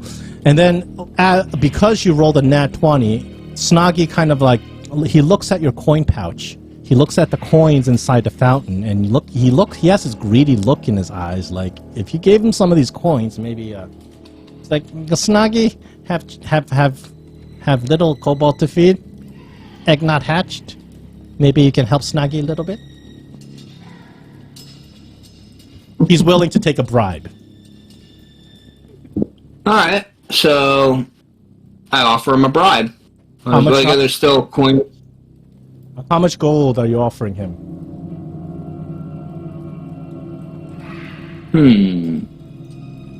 So Snoggy is willing to talk to you about his boss, but he's not. He's a little bit too scared to talk to you about the boss's pet. So I was going to say, how much gold did we find in the fountain? You found 2 gold and some silver and copper. You have a total party gold of 7 gold, 32 silver, 42 copper. But you have a lot of items that you can sell for gold. Now, gold and economy and inventory is very tightly run in Pathfinder. So you're going to find down the road, if you continue playing, that every gold piece counts. So it's not like 5th edition where the prices get so crazy that it's whatever. You have a billion gold. This gold is very tight. So you guys have, in terms of like just normal people, having 7 gold pieces is already a lot of money. That's like having $700 in real life money.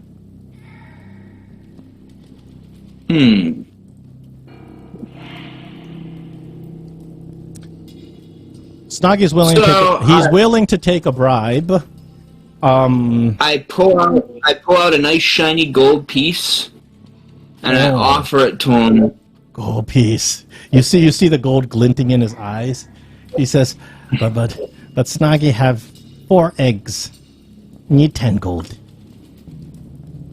Snoggy's trying to get 10 gold out of you, and that 10 gold is that's like $1,000. That's like, and he could probably feed kids on 1 gold piece. Come on. He can feed kids on copper pieces. He's a kobold. They eat trash. Yeah.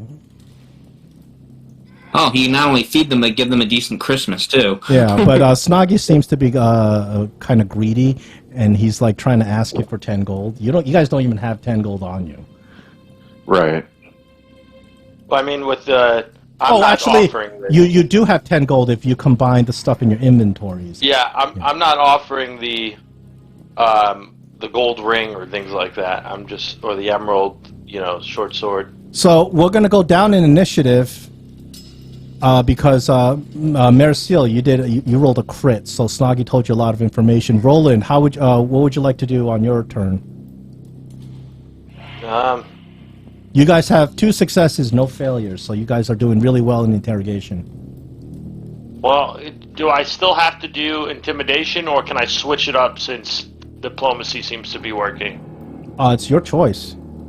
Okay. But, you know, oftentimes in police interrogations, they do good cop, bad cop. Right, they I got reinforce you. each other. It's your choice, whatever you want.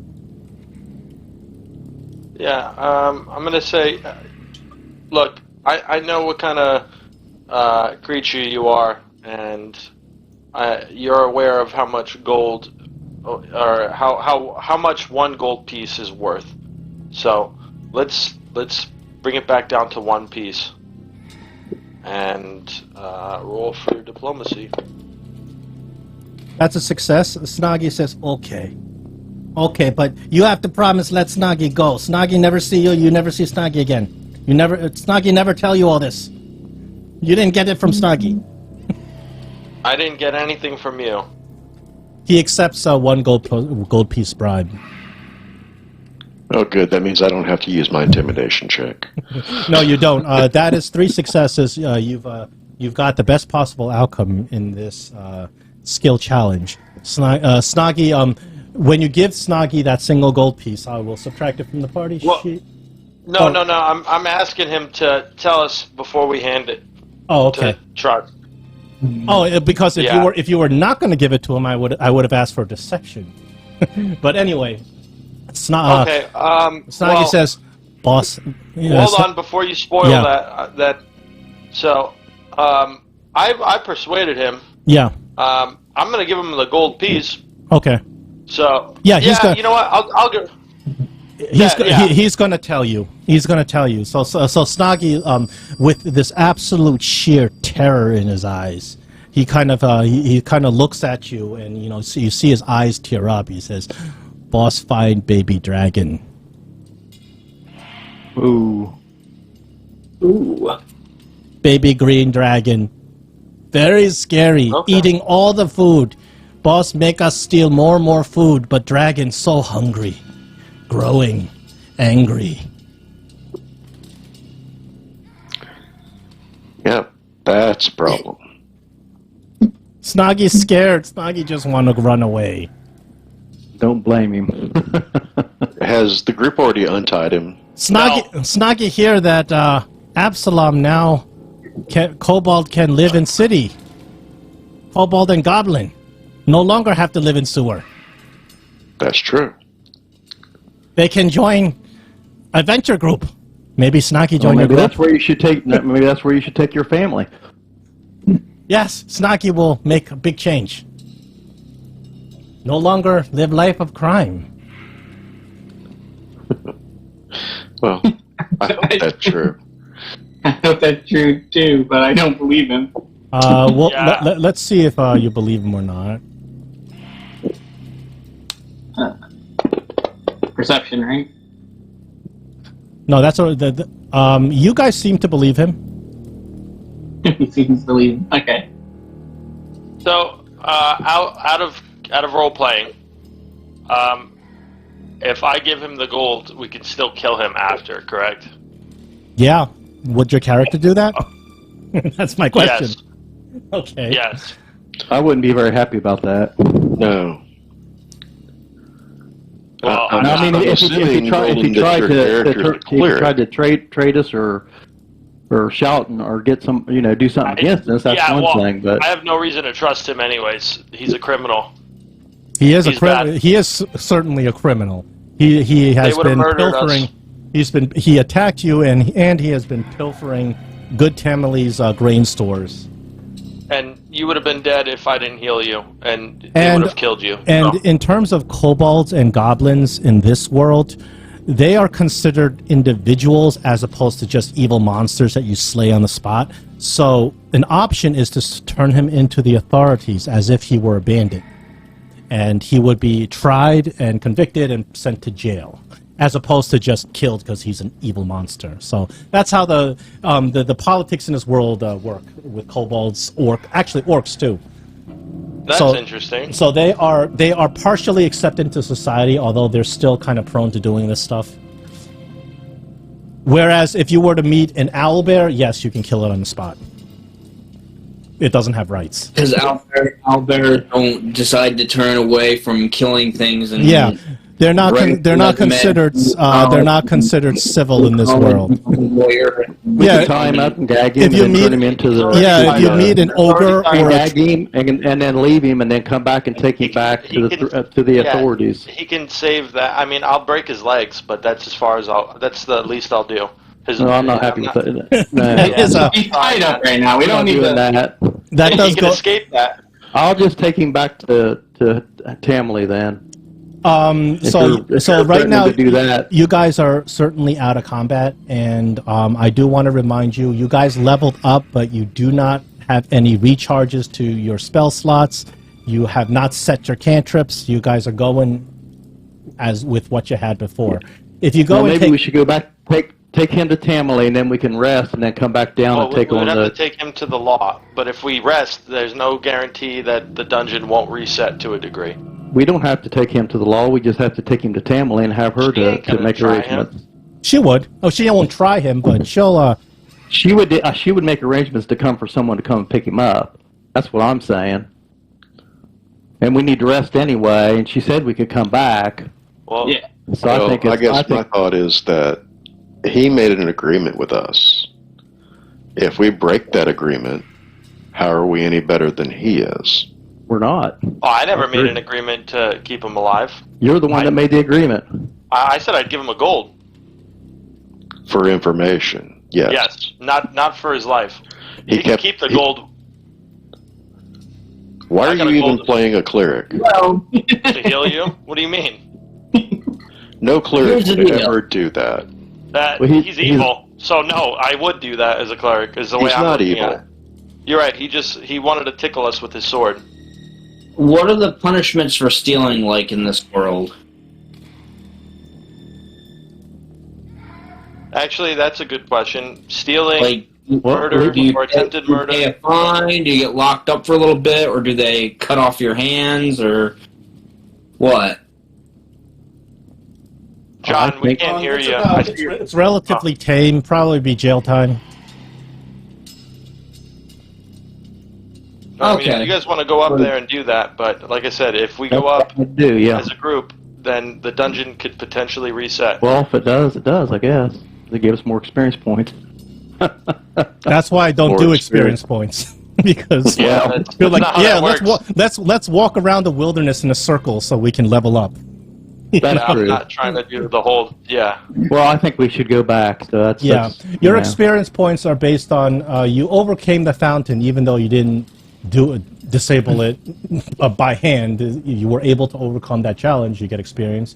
You overcame this combat, even though you didn't kill every specific kobold. You overcame the combat. You get experience. So that's how it would work if I were doing experience. It's not like you kill a kobold and you get 80 XP for each dead kobold. yeah. You know. Sure, it's your choice if you want to go and go upstairs, go back to Tamale, take a rest. If you want to press on, if you want to end this poor creature's life and so he doesn't run away, you want to let him go, it's your choice. Now, we're role-playing. Yeah, well, I want to take him back. That's fine. No, I'm against going back up, but I guess there's a veto power. So if Well, let's see I what the was other gonna two want to do. say, Yeah. like, Well, we can technically keep Um, moving. I still have 3 more Yeah, heal we slots, could. But and I there have are- another could- spell I think slot. that- Yeah, I think the other magic user could use recharge on his spells. So Yeah, when you make these decisions, it's very good to keep in mind what is the party's power level in general. Because overcoming really difficult encounters in this game it's all about party synergy as opposed to, you know, the strongest person being able to hack down the strongest enemy. especially if there's a chance Yeah. that there's a baby dragon involved. so if you're I worried would about say- like what spells I have, I have plenty of spells. I mean, I haven't used any of my spells. I was It's gonna just- say we should take Well, then we are Snuggy's good. word that at face value and just to be safe, and then like, okay, that we have a boss kobold who can use magic, and we have a young dragon. That's the thing, is I don't think we really have much to defend against magic use against us. If there's a big old area of effect on us, someone's gonna get hurt. But someone has heal, I have a heal. I can heal. I mean, I can heal with. I got combat heal, and but I'm not always. Maybe I won't be able to look at the situation I was just in. If I would have got hit one or two more times, I'd have went down. I couldn't heal to anybody. Well, you're not the main healer. I can still heal everyone at max, and I can actually have a 3-point. Well, regardless, I still don't want to kill the kobold. I don't mind tying him up and leaving him somewhere, or taking him back. And we don't have to do that or not. But I don't really want to kill the kobold. I say we kind of give him his. I mean, even if you didn't say per se, it was kind of. If you let me live, I'll show you how to shut off the fountain. Was the kobold's words. So even if you didn't say it, we agreed to it. So I never agreed to that. So if we're gonna you can say that, but that's mincing words. Sure, but I wasn't in the room when that conversation was. In our next game, the only rule I have is we do not have party synergy. That's my only. You guys can be evil and kill the entire town if you all decide to do that. But no party disagreements is the only rule for next game. Okay. Okay. I guess I'm. If you guys want to go kill everybody in town and flay them alive and crucify them, it's all good as long as you all want to do it. I'm not trying to play an evil character. No. I'm just saying the guy. You even said it yourself. He would betray us at the first moment available. We were able to pick that up. With that said, he's full of shit, saying that his. I'm going to turn my life around because look what he's doing. I'm reading into it as I would in real life. We came into a room. We were attacked. We were attacked by multiple people. We actually had to murder them because, well, not murder. It was self-defense. Kill them, right? So the only reason he's saying things right now is because there's 5-6 of us around him. That's the only reason he's saying this. He's not a good guy. Put yourself in his shoes. You'd be doing the same thing. Yeah, of course. Let me give you my logic. Let me give you my logic now. He is a part of a band. We was invading his territory, his boss's territory. He's afraid of his boss. He basically had no choice other than to help his brethren attack us. If we were in a regular situation like you were saying, and you caught a person at you out on the street, and you went to grab him, and he took a swipe at you with his knife, but you was able to get him down, you wouldn't murder him out in the middle of the street just because he tried to attack you. If I get into a knife fight with him, yes, I probably. I didn't say that. I said that you was able to take him down. So that's different. So anyway, and plus, I think we should at least try to keep our word. We got the guy tied up now. Okay, John. You make an executive call, or I'm gonna swipe. That's it. That's all. I'm not upset with what your call is as the DM, but I'm going to attack, or you say we move forward. I already made my call. Do whatever you want for this game. We're all learning. Next game, the only rule is this inter-party bickering stuff not allowed because we're playing the game. We're learning the game. We're not sitting there arguing the semantics of morality and existential thing. Do whatever. Well, while he's not playing an evil character, I'm going to heal Maricel. I'm going to use Cure Wounds on Treat Wounds on Maricel. All right, well, thank you. 22 it's a regular success. You took a swipe at by mistake. Why are you? I took a shirt. Why did you attack Maricel? I'm not. That's his kobold. Oh, okay. Yeah, he attacked the kobold and killed it. I didn't heal him very much, but. And then. Yeah. Got you down to 9, Maricel. Huh? I said I got you down to 9. Alright, 9 wounded. Alright, cool. Thank you.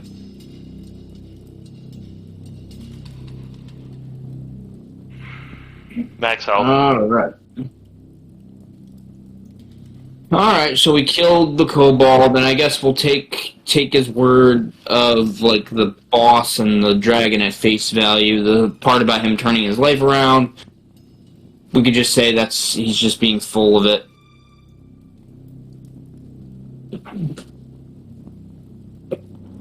What would you like to do at this point?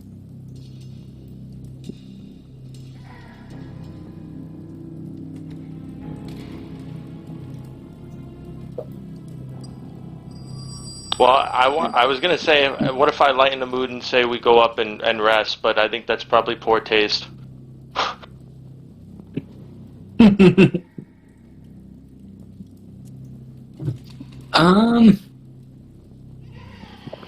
I guess I'm good to keep going. I don't know about everybody else, though. As long as the casters are fine, we'll keep going. Yeah. Alright. Let's keep moving.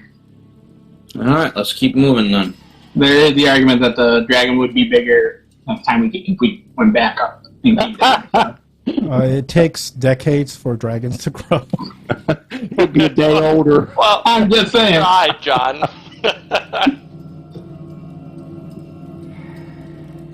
Alright.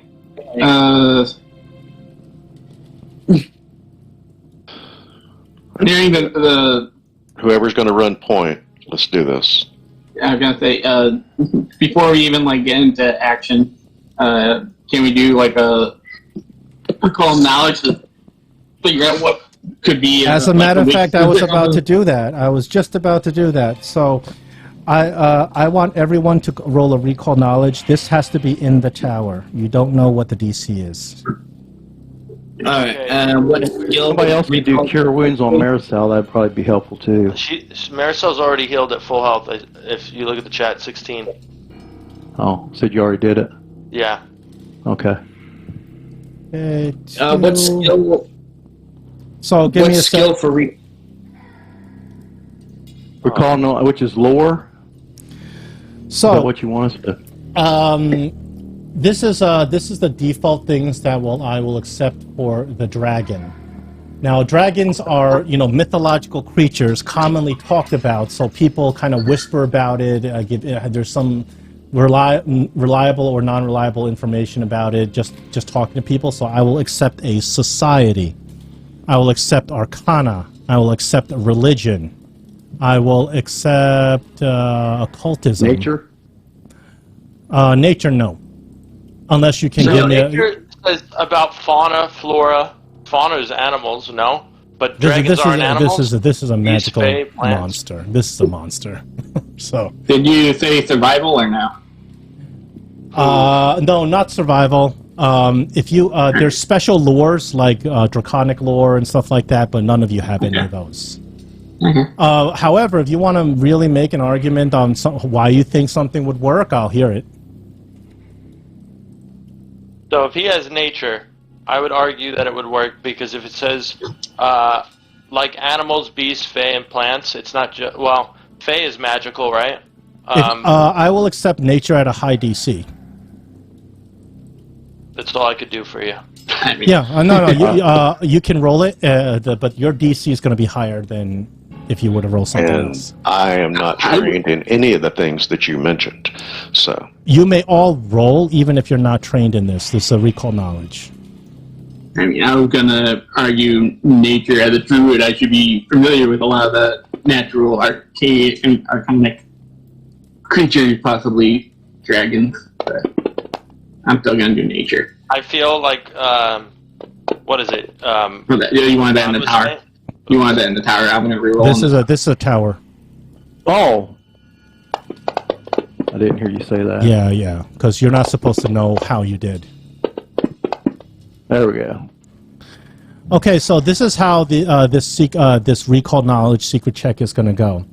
You don't know how well you rolled. I do. And depending on how well you rolled, I will tell you information about the creature. If you failed your check, I would just say you know nothing. However, if you critically fail this check, I will give you false information. Got it? So it depends on how confident you are that you rolled well. So going down the list, Valeros first, you may ask one question about green dragons. and I will answer the question. Depending on how you roll, I'll either be lying to you or be telling you the truth. That's lovely. My one question is... The question could be something like, what is his highest save? Does it have immunities? You know, those kinds of questions as well. You can literally ask, what is his armor class? What is the armor class of a baby green dragon? You can literally ask that. And if you rolled well, I will tell you. If you rolled poorly, Okay. I'll lie to you. Okay, so what is the armor class of a baby green dragon? You think because it's a baby, probably not that high, maybe like 18 or so. That's for you, Valeros. Next, we have Maricil. You may ask one question. Okay, so... You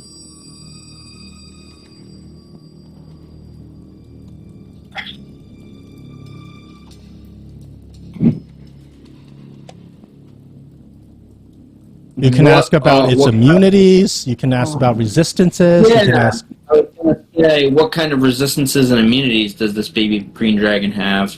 You're pretty sure. I mean, when you think about it and all the stories you've heard in the taverns, you don't think this creature has any specific. Are we asking resistances or immunities? Yeah. Which one? Immunities.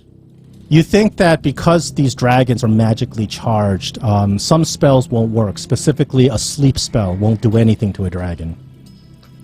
Okay, that's your piece of information. So it cannot be put to sleep by magical means. Yeah. Okay.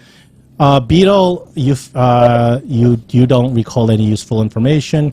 Roland, you may ask one question about the dragon. Now, if I asked a question, like, for example, if I said, does it have vulnerabilities, and you say no. Yeah. Let's say if I rolled crit success, let's just say, would that be it wouldn't matter, or would you say ask something different? It matters what you rolled. If you rolled a critical success, the question you ask is something that I would tell you honestly, yes. But if you rolled a crit fail, I would lie to you. Yeah, but okay. So it's like, ooh, okay. So I wouldn't know. This goes on how confident you think you are in your skills against what was probably a very tough DC. So how confident are you feeling right now? So you may ask one question, I'll answer it. Okay, how about this for exchange? Or another thing is like you can ask about his breath weapon. You can ask about does it have any special abilities? I'll answer it.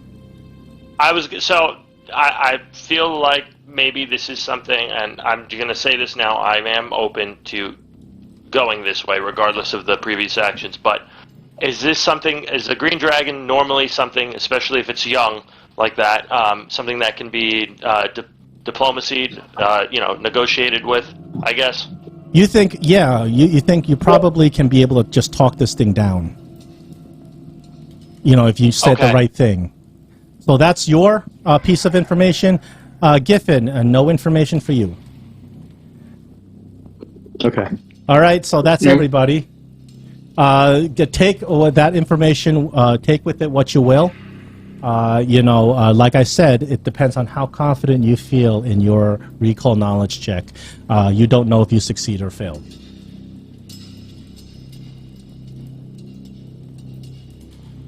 Okay.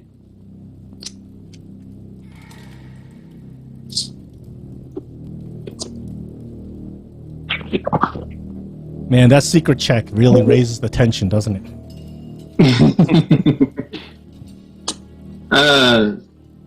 I think we move forward, but I think we want to be a little knowing. We probably want to sneak up on this creature, what we're approaching possibly. So we want to go pretty stealthily. That was my biggest concern, because if we did move forward, I mean, I don't want to get betrayed. We can move up stealthily. I don't think we have any penalties to stealth, if I'm not mistaken. But regardless, if you guys want to negotiate with the dragon, my character is saying that I am open to doing that if that's something you guys so choose, since that'll be a new encounter.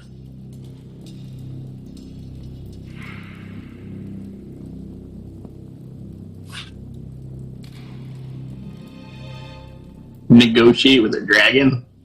If you want, Yeah, I don't Well, see they're- that. I'm looking at you perplexedly at that because I don't know anything about dragons. All Well, you've heard are these ridiculous rumors. You know, like dragons have a horde of powerful loot, holy Avenger swords. You know, none of this seems reliable to you after what you heard. I'm Like, assuming Plus that 5 we- holy Avenger swords are in every dragon's loot. You know, that kind of crap. So you don't believe what you heard. Everybody talks Negotiate- about dragons. I mean, they're big topic. They're like the ultimate mythical creatures. So everybody's been talking about it. You said there's no alignments in this game, correct? In the remaster, alignments are taken out. But instead of alignments, as a cleric, what you have instead are edicts and anathema. So you have a list of things that you will not do and things that you must do. For instance, if you see undead, it is your edict to destroy them. If you see the innocent being attacked, it is your edict to protect them, being a cleric of a very good god. But beyond Okay. that, we don't have like, oh, you're chaotic neutral. You'll be doing this. You can't. We want to get away from those ridiculous arguments that we've had in the past. Can the NPCs be evil or good though, or is it away from that as well? Is everything Well, sort of neutral? We don't Along? label them. Sometimes it's useful to label something, but yes, of course they can. Just like any person, you can be a good person Okay. or a horrible person.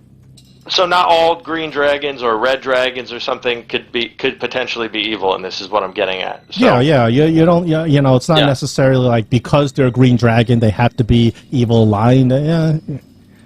Okay, so with that case, then we could negotiate to have him leave and stop further bloodshed. Is where I'm getting at, because it sounds like he's pulling the shots. If the dragon, well, I don't know, man. He You said s- he was the pet of the Yeah, well, leaders of the let orcs, me put it this I'm not way. sure he's calling the shots. Let me put it this way: Pathfinder is hard. You saw how hard it was just to disable this trap. You think they're going to make it as easy as you roll a persuasion check? Oh, dragon's gone.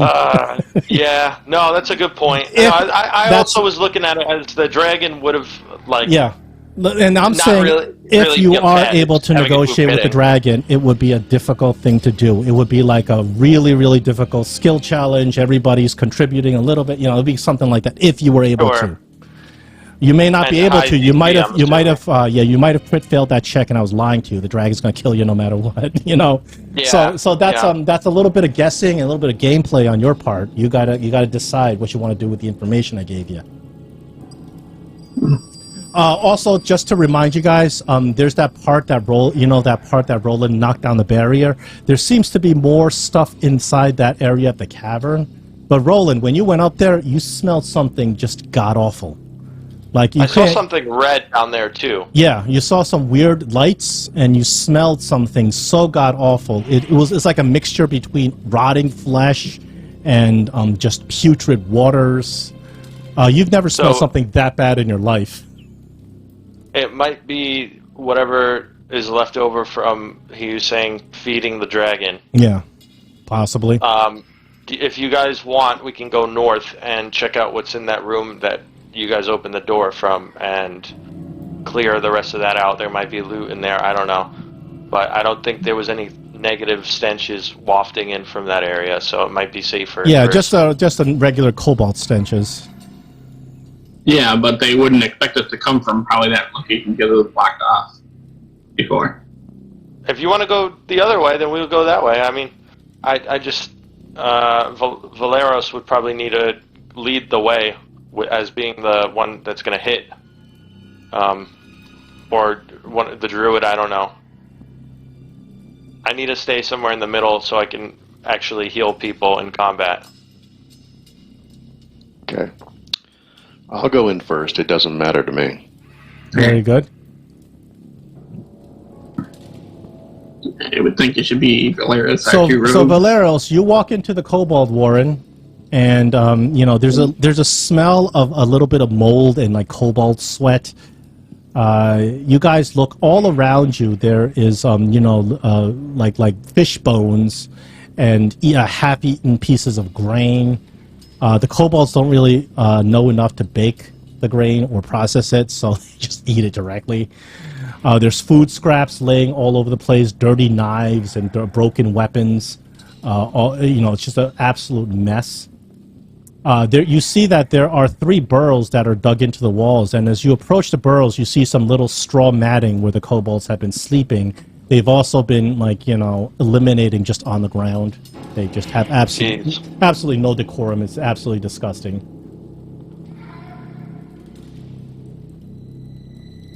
And of course, there's no kobolds in here because you killed them all. There's an exit to this room. You see some natural cavern stairs that lead upward. Are there cobalt eggs in here? No. Okay. I was gonna say, I was you gonna guys say wanted the to skip those. treasure chest. Where else is that? What that is? A treasure chest? It is there's a couple of treasure chests. There are a bunch of Kobold warrior necklaces that are laying about, all made out of this eggshell stuff that you saw before. Then there is a treasure chest that, when you crack the treasure chest open, it's full of kind of random pieces of loot. Only thing that's really seems helpful is that there's some healing potions in there. No, there's 1 healing potion in there. There's jars of oil in there, and there appears to be a weird kind of a magical little feather token in there. You say magical, detect magic. Am I getting any readings off of it? Yeah, this thing is magical. It's some sort of magical item, the feather token. Can I do a religion? The token's very low level, so you can recognize what this token is. So this is a magical item, and in combat you can use 1 action to interact with it. It is consumable, so you use it and it's gone. And it's a token that looks like a colorful bird feather, and when you use it, it transforms into a 20-foot long wooden ladder. Oh wow! But it's a consumable, so it's like a one-time use. Nice little utility item. I'll put all of these items in your party sheet. You have access to take them if you want. You guys have quite a big loot bag going on. Does this look like it goes up to ledges going up? Yeah, it looks like it goes up to another part of the cavern. Can we walk up, or is that gonna be you a don't check? You don't need a check. It's graduated enough where you can just walk up.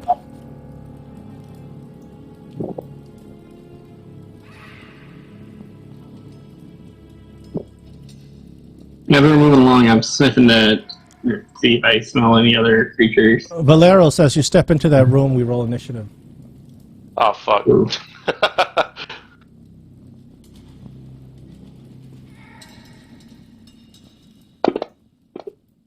I'm gonna grab at least one of them jars of oil. Yeah. You see a throne on a high ledge. The ledge is like 15 feet up. And you see on top of the ledge appears to be a throne. Stone throne. And sitting on the throne with his legs crossed and looking all menacing is the Kobold boss, Zolgrin.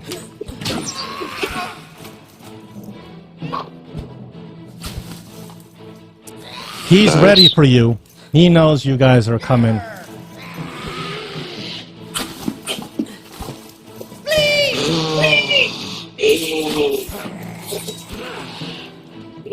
He motions. He points his hand in a motion, and you can see that there's other little kobolds scuttling around in the distance. You think there's 3 of them. Valeros, can you see up there? Yeah, I can see him.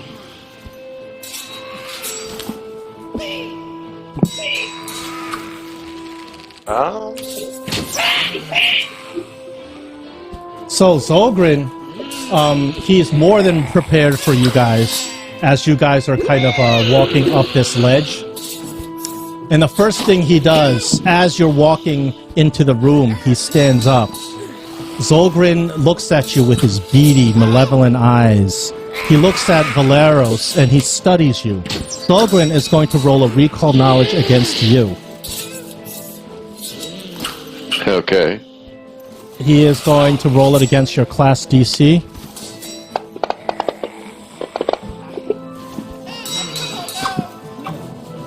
Zolgrin points at you, Valeros, and while hissing, he says, "My turn. Reactive strike." Warning his allies of one of your abilities.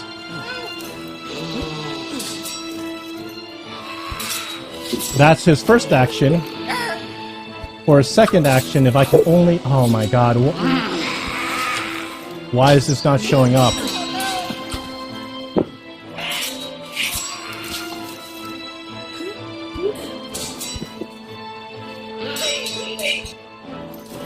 Zolgren points at you, Valeros.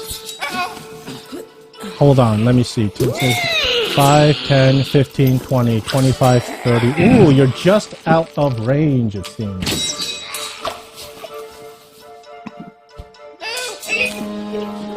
Where do I find my class DC? It's in your character sheet under, I think maybe a combat. You're out of range, Valeros. You lucky dog. So he's gonna do something else. He's got a 60-foot range on Frostbite. As he raises his hands, conjures a spell, and shoots a bolt of ice right into your face. It's a save on your part. I'll roll it for you.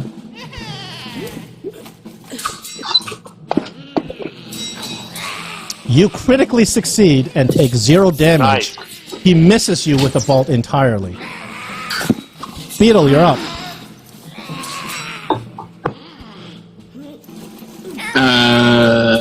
Yeah. Did I see some magical stuff come flying by Valeros? Yeah. Alright,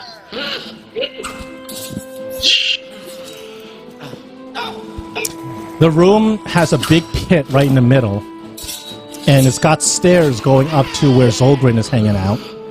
There's also a steep ledge, 15 feet, right where Zolgrin is. okay. I will...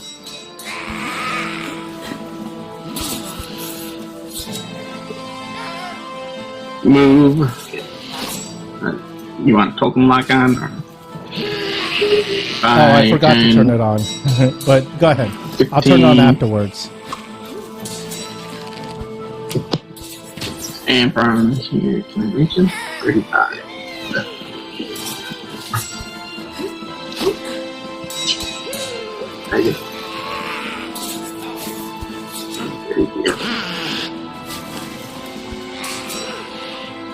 I'll complete my move to here so I can be within range one of them. Okay, now And turn then- token lock on. Go ahead. And then I will cast oh, they're both right there. We'll do Electric Arc. Hold against on. those two 5, creatures. 5, 15, 20. Number 2 is out of range. 5, 10, 15, 20. Oh, he's up in the air. No, yeah, he's up there, and it has to be 30 feet within you. Okay. What I'll do is I will cast dead Tanglefoot on humanoid number 3. Just slow him down a little.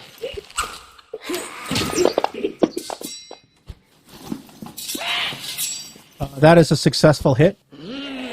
What? Successful. Yeah, what is the penalty on success with Tanglefoot? I don't remember. Success, the target takes minus 10 foot circumstance penalty to its speed for 1 Oh, round. he doesn't like that. Okay, that's your And turn? can attempt to escape against my spell DC. Yeah, Remove yeah. the penalty. He does not like that. Valeros, you're up. Okay.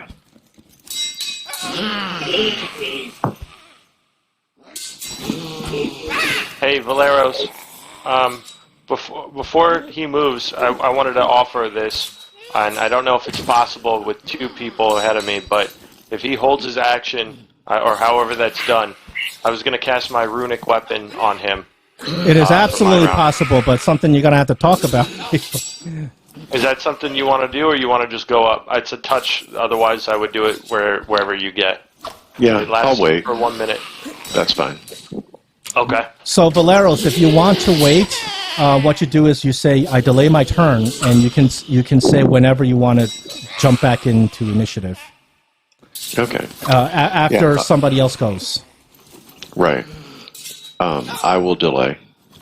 Okay, very good.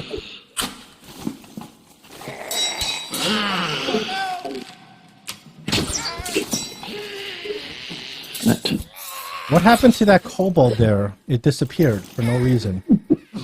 The one that I Yeah. I'm like, what happened to that kobold? Is it still there? It moved. It moved like away from me. Yeah, that is weird. Why did it do that? All right, I'm putting it back here. Yeah. Because this is Kobold 4's turn. Please let me measure some distance. 5, 10, 15, 20.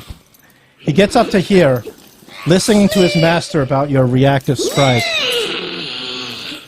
He takes out his crossbow. Shoots at you, Valeros, with his crossbow. Misses. And then he takes his last action to reload his crossbow. Maricil, you're up. Okay, let's see.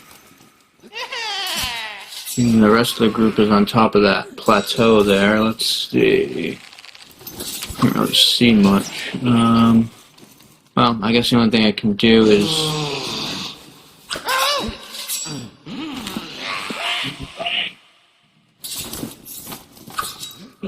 go over here.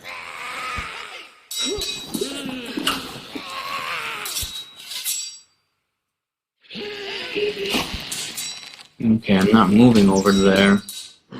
Well, yeah, because he's got token lock on. Yeah. Do you want to go there? What's your... Yes. 5, okay, so that's 5, 35 feet. 10, 15, 20, 25. No, it's 30. I measured it. Is it? Yeah. Alright, so I cannot see anything further there.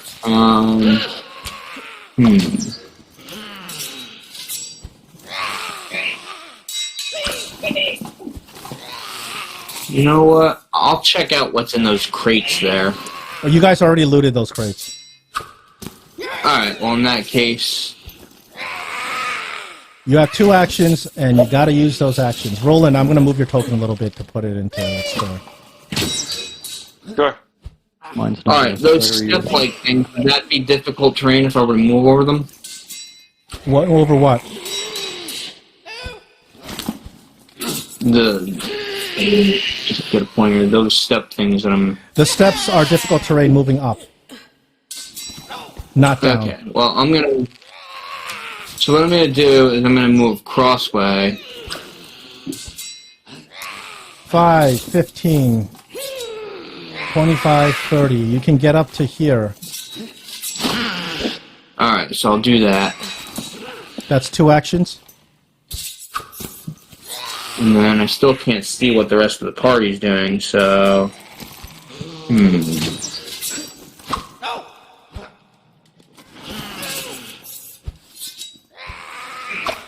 You know what? I'll make sure I'll equip my rapier and then I'll end my turn. Okay, very good. Roland, you're up. All right. Let's see. Target Valeros and effect. So that should be on you now for your Valeros, damage. Roland casts a runic weapon on you, previously known as magic weapon. It adds +1 to your attack, and it makes your damage striking, meaning 2 damage dice. That should automatically be put in your script. So can he go anytime he chooses, or does he have to wait until the end of the... Roland, you can Until jump in whenever you want at the end of anybody's that's all turn. Or Just let me Valeros. know. Yeah, Valeros, just let me know. And Was that all you were going to do? That's 2 actions right there. Can I? What did you call that? Demoralize. How many actions is that? That's 1 action. All right. I want to try and. Do I have to? Is it a specific target or is it all? In your case, at your level, it's 1 target, and it costs 1 action, and it's an intimidation roll against their will DC. Who do you target? Okay. Kobold 4. Okay. The one that moved up with the crossbow. And I'm just going to say that was a mistake. Our mighty champion Valeros will crush you now. Drop your weapon and run, or die. And Okay. 16 is a success. He is demoralized. He is fear 1. Fear 1 means -1 to all of his rolls. And the way the fear thing happens is every round, the fear automatically goes down by 1. So right now, he's -1 on everything for this round. Next round, at the end of his turn, his fear will go down. So I apply Frightened 1 to him. Your demoralization worked. This guy's scared. He's looking at you and your magical powers. He's looking at Valeros' sword. He's, oh no. But he's more scared of his boss, of course. that's your a +1 to hit over a -1 that he has, so he basically has a +2. Not really, because Valeros Well, gets a +1 to hit, but he gets a -1 to hit. Valeros is +1 to okay. hit, but his armor class is also -1. So what you're saying, yeah, that makes sense. Yeah. Nice. So Valeros, at any time you can say, "I want to jump in." Okay, I'm ready to jump in now. Okay, so I'm going to put your initiative right after Roland. It's going to be... I'll put it 14. Okay. There you go. Now it's your turn. All right. Valeros' sword begins shining and, like, effervescing this magic. Watch out for that pit, Valeros. There you go.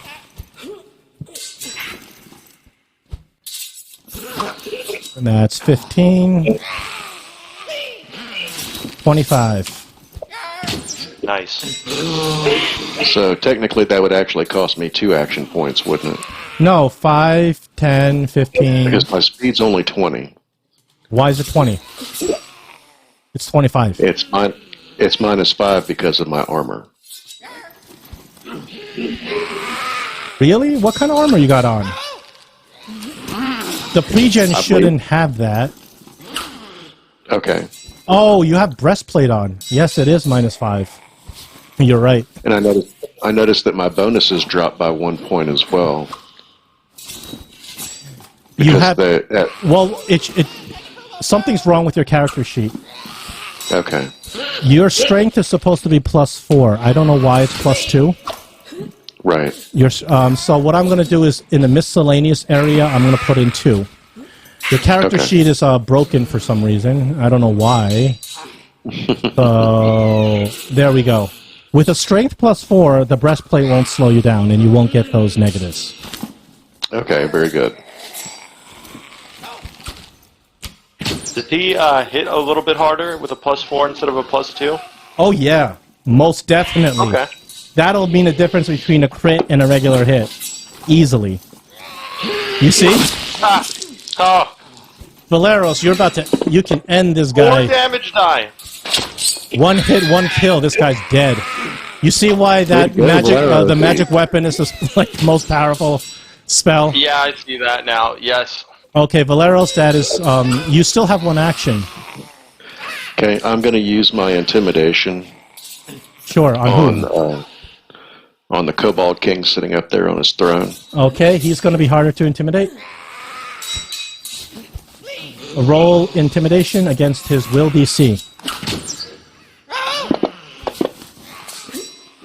He appears unfazed. Okay. Too confident there. Yeah, yeah. All right, Kobold number 3. He is tangle-footed. So his first action, he's going to try to escape the tanglefoot. He is grabbed, so he's going to roll acrobatics against it.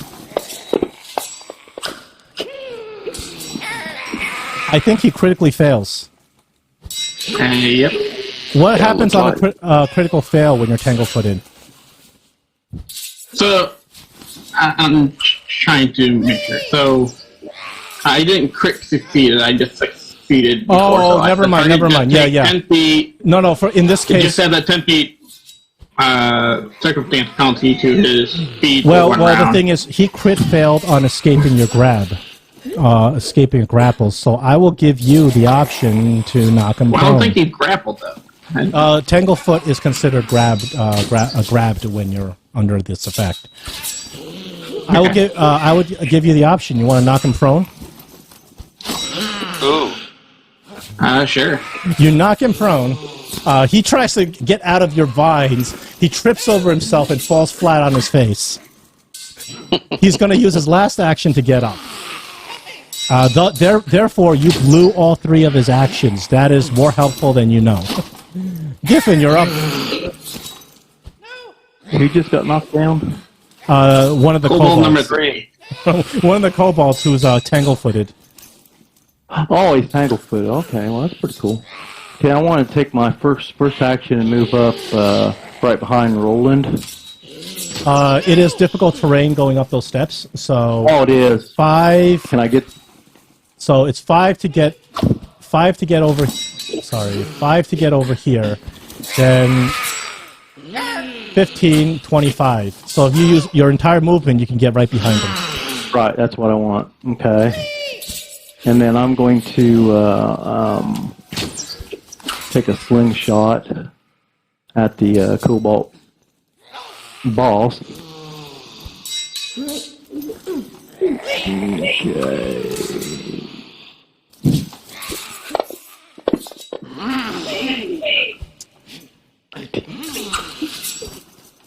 You didn't target him. Let me tell you if you hit. You do hit. Okay, yeah, I dropped it on top of him. I probably was off just by a little bit.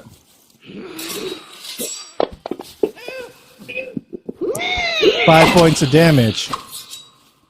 Okay, and for my last action,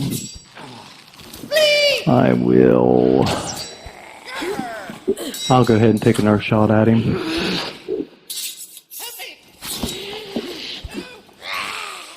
Nah, shoot. Try this again. There we go. Well, your Hail Mary hit too. Nice. All right. Okay. Ooh, bad. That's good damage. Heavy damage. Well, you did Well pretty good. done. Pretty good. You guys are doing great. Kobold Scout number 1. 5, 10, 15, 20, 25. He's gonna come up to Valeros. He actually has his crossbow equipped, so he's gonna use a 1-action swap to bring out his sword, and he swings at Valeros with his sword. He does get you with his sword. He has no sneak attack, so it's only a... Well, he rolls max damage, too. Kobold Scout number 2. He's gonna kind of come off to the side over here. I'm gonna make him move a little bit so he's not in everybody's line of sight. But he gets a good look at Valeros and he can shoot his crossbow.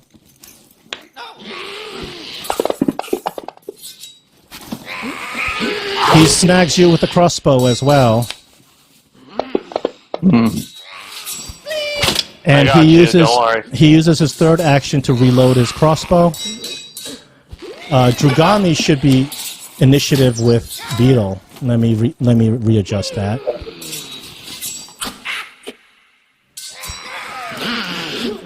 Okay, we're back up to the top of initiative. The boss goes again. Zolgrin is very angry. He's gonna. It's time for him to unleash his spell. He takes 1 step in front of the throne. And he points at Valeros and begins incanting an evil spell. It's a save on your part, Valeros, so I'll roll it for you. Okay. It's a will save.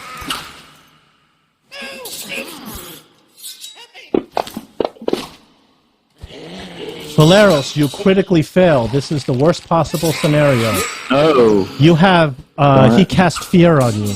You have frightened 3, and you have to take all of your turns on your next, all of your actions on your next turn to run away.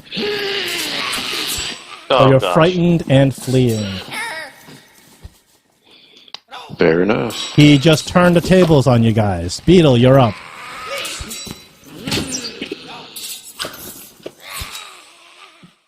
I assume Zolgren is like 30 or 40 feet away from me, technically. Let's do a little measuring. 5, 10, 15, 20, 25. Yeah, let's. I'll take 30 if you want to do 30. Because he's on the edge of the cliff. He got to the edge of the cliff just to attack you. So Okay. I'll take 30 feet.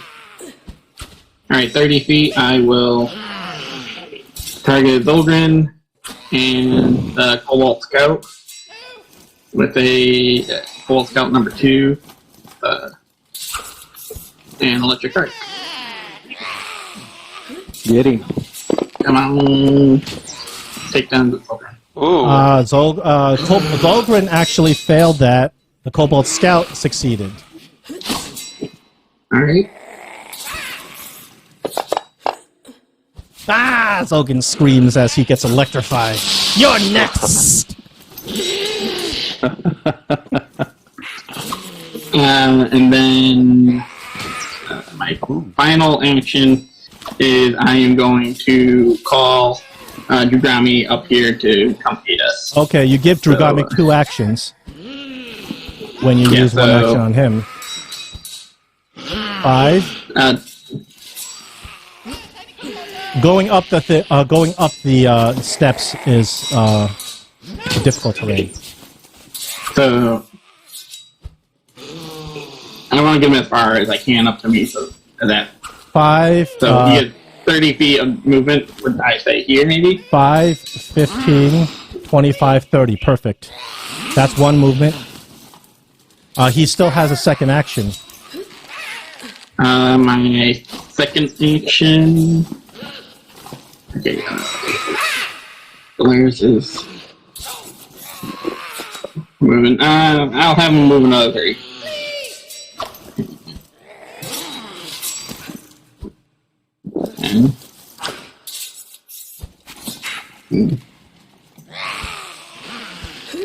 Watch out for that cliff.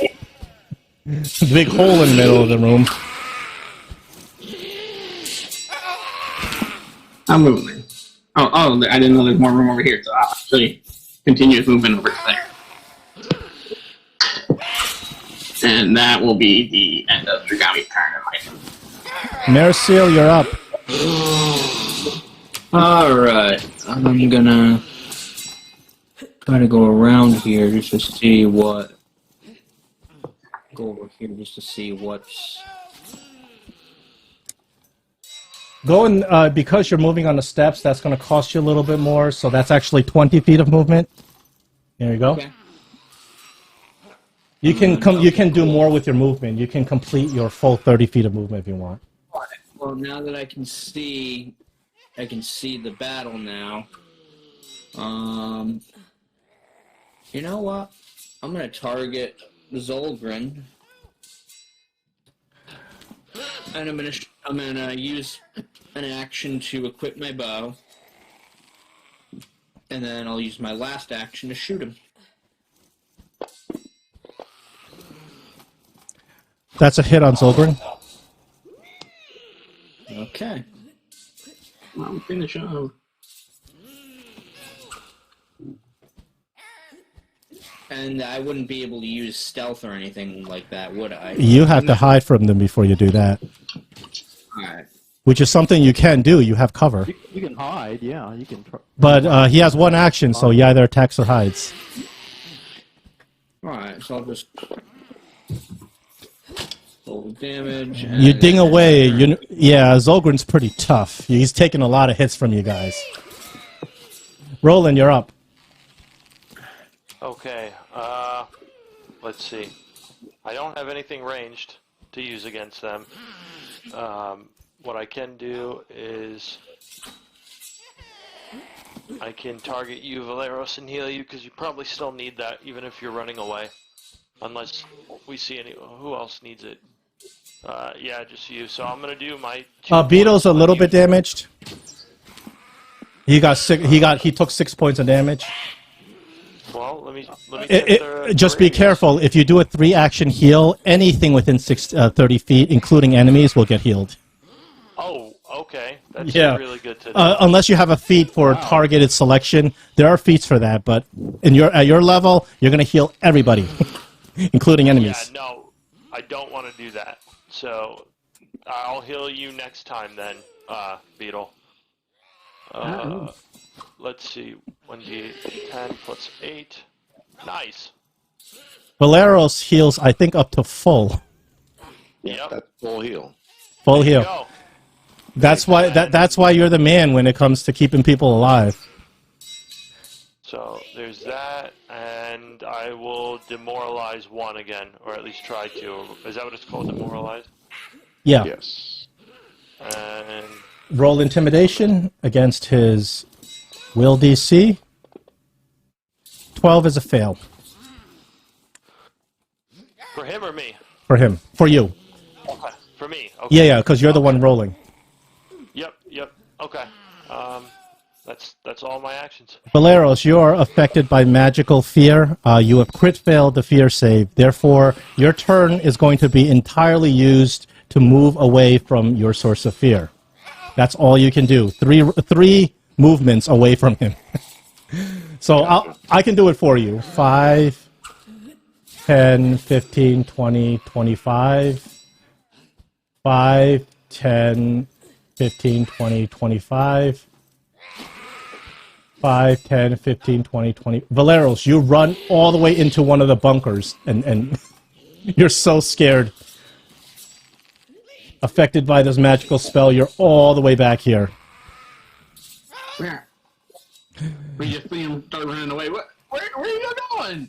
I think he has to use the bathroom. However, your frightened level goes down from 3 to 2 at the end of your turn, and your fleeing ends. So next turn, you can act normally. Kobold Scout number 3. This is not the tangle-footed guy, is he? He is. It's only for one round, so he's no longer. Oh, okay. So, since he's no longer tangled, he uses one action to swap out of his crossbow into his short sword, second action to engage Dragami, and he swings at Dragami. Misses.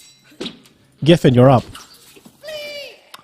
Okay, well, I'll go ahead and take a shot at Zolgren again. Big guy, yep. It'd be nice to get rid of him if we could. Here we go.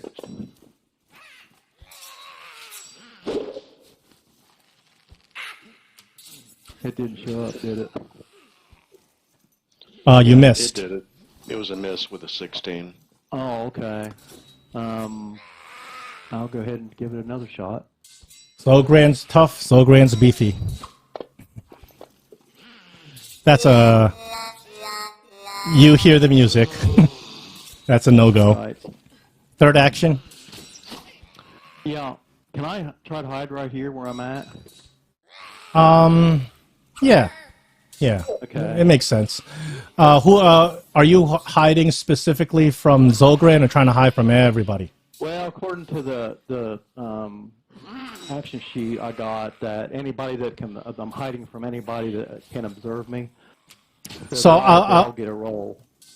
No, you rolled and I put it against their perception DC. Yeah, it goes against theirs. So yeah, all three of them, I guess. Okay, go ahead. Go ahead. Go ahead. All right.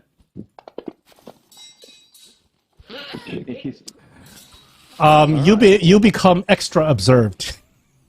Now they're all paying attention to you because you failed so badly. Zolgren points at you and says, Hey, I want "Trying to hide! Trying to hide!" hero point. Okay, go ahead and hero point. I was almost forgetting about that.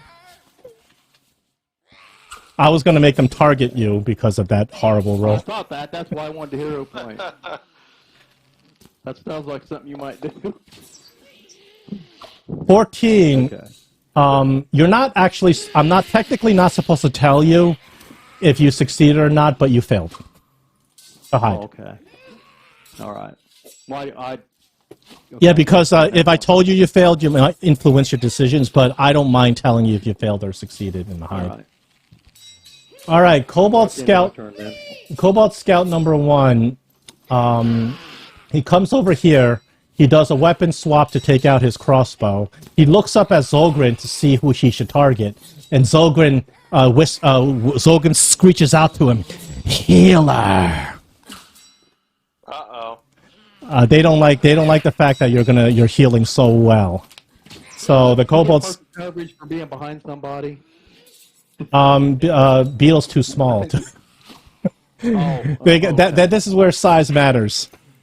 If they're bigger than you, you do get partial coverage. Yeah, right? but he misses with his crossbow, so you're okay for now. Okay. Kobold Scout number 2, looking at the whole scene, takes out his crossbow, fires it at Drugami.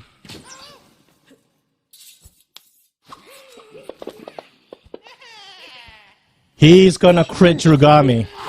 Oh boy. He does his second action to reload his crossbow and does a multi-attack penalty against Drugami, hoping that he can take this dangerous snow leopard out. But that's not going to do it. We're back up on Zolgren, and Zolgren screeches out, "Healer! Kill!" Zolgren begins conjuring his magic spell. He does a 3-action magic missile against Roland. Oh. Damn.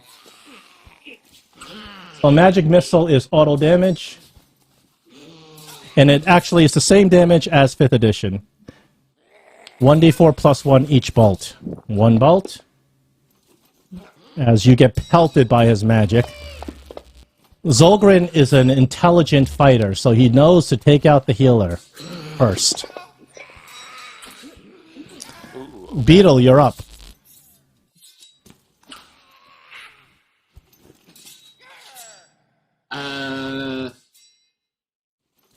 Yeah. You and Drugami, both.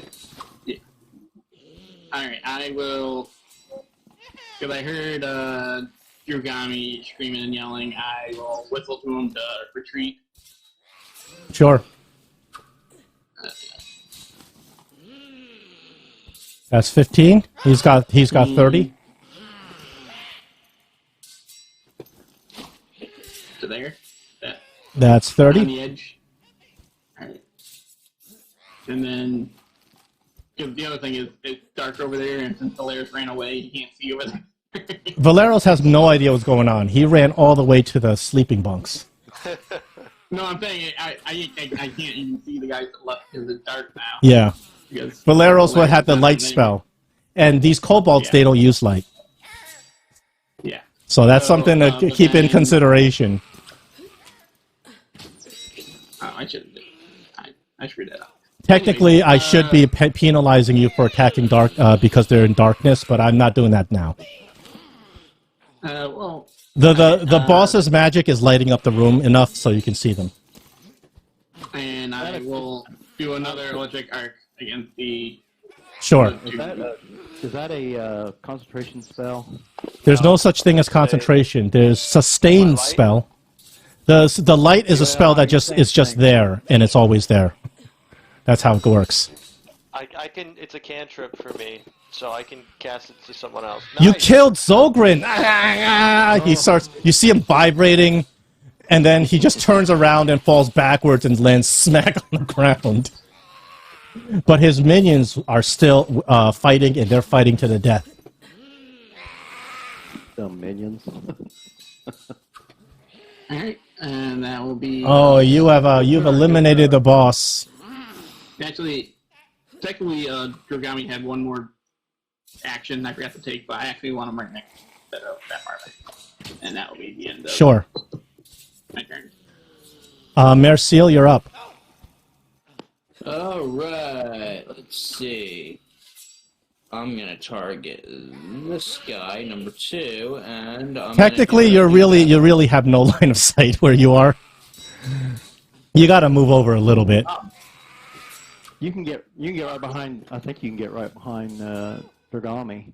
Or in front of On the edge there. Alright, well, I'm gonna scoot over to here if I can. Sure. Yeah. And also, if you're hidden from him, you get sneak attack. Right now, you're observed. Whatever, I'll go ahead and shoot him.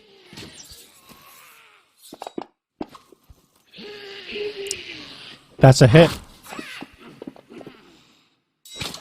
4 points of damage. Alright. And then my last action, I will shoot him one more time. And that's not gonna hit. And that's my turn. Roland, you're up.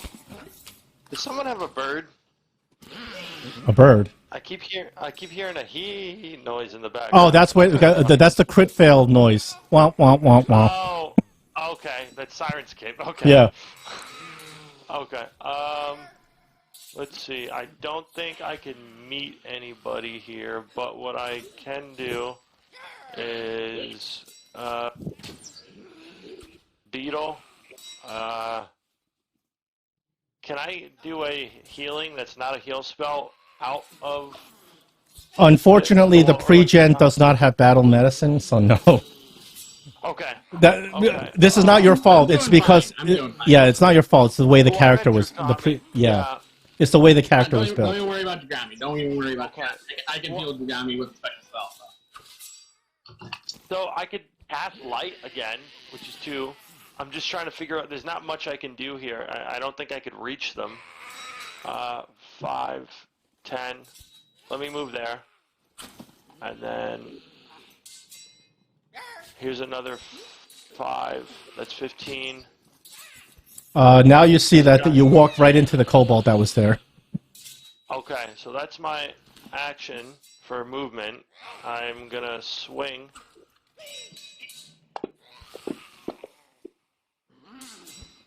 Okay, that's a miss. That's definitely a miss.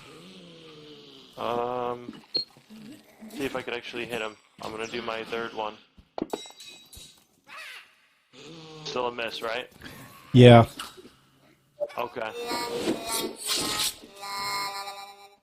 Valeros, you have your facilities again. Your frightened is at 2 right now, as opposed to 3. Okay. So I can You got a long ways back. If you do 3 movements, you can end up where you were before. It took you 3 movements to get here. Right.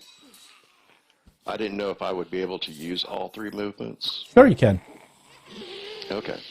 If you're stunned, that's different. But you're frightened. Gotcha. Okay. So that's what I'm going to do is move back to where I was. Which is right here. You see how horrible the fear spell is? Takes you out of combat for an entire round.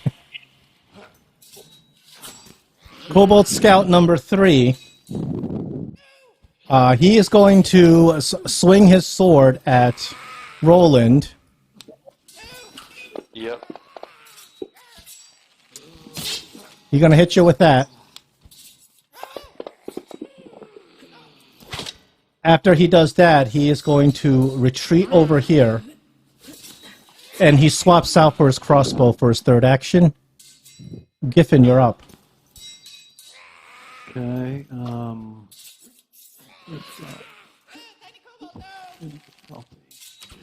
Do I have line of sight with Cobalt number 2? Sure. Okay, I'll go ahead and attack him. Oh, actually, I had to give him cover. That's why you moved there. So, Cobalt 2, you do have line of sight, but he has cover. All right. He has regular, not like he has regular cover, not super cover. All right. So let me pop cover on him. Actually, no, just you would have missed anyway on anyway. that one. Yeah. All right.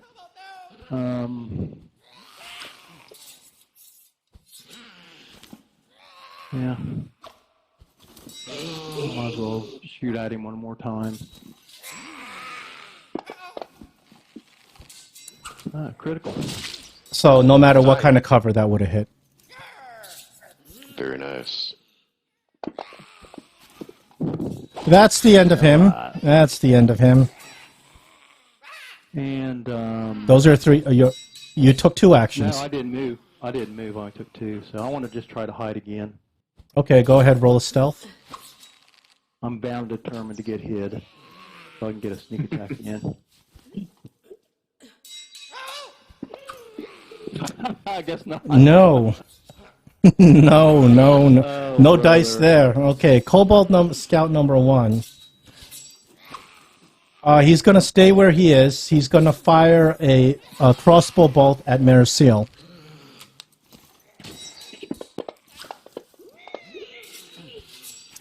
He misses. Second action, he reloads his crossbow. Third action, he fires a second crossbow bolt.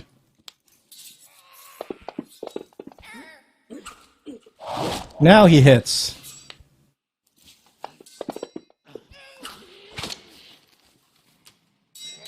And we're back up with Beetle. I see you got your electric arc lined up. Yeah, might as well. Seems to be my, I'm a very Tempest flavored druid, apparently. We have 1 critical success, 1 regular success.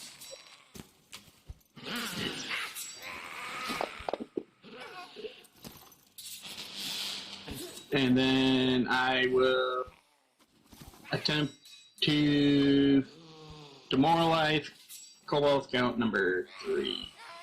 Roll intimidation. Very.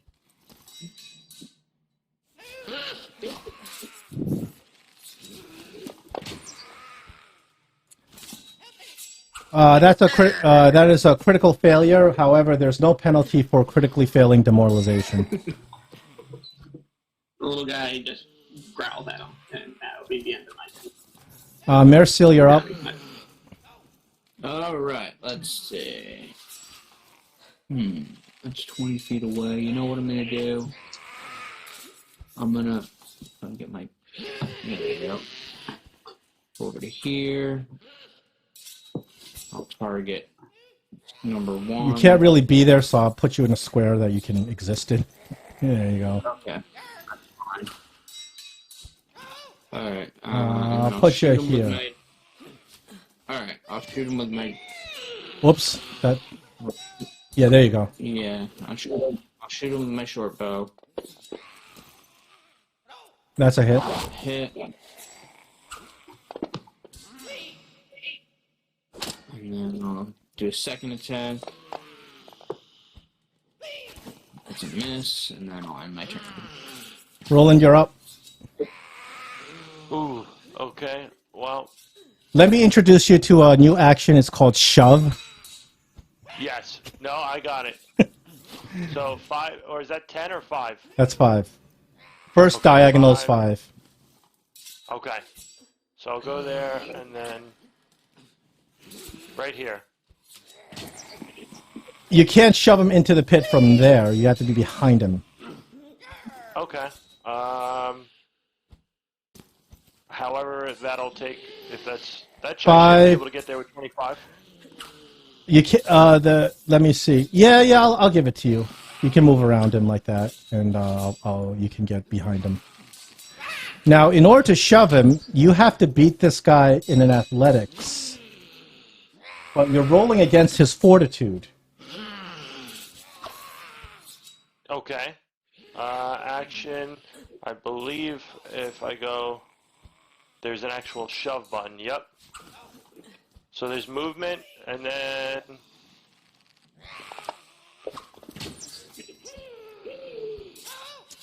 Nope.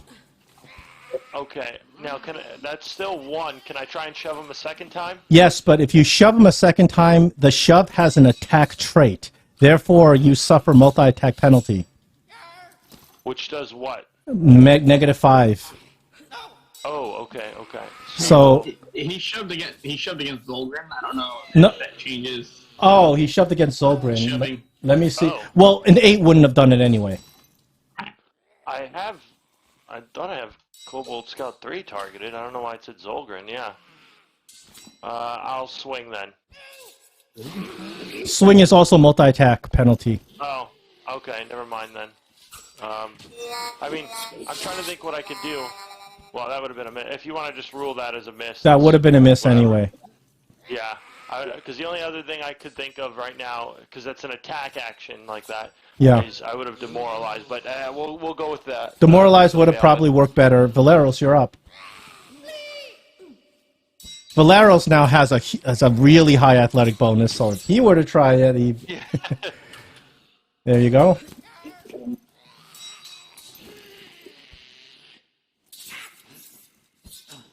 There you go. That's 20. All right. I'm gonna swap my sword for my bow. Okay. That's one action.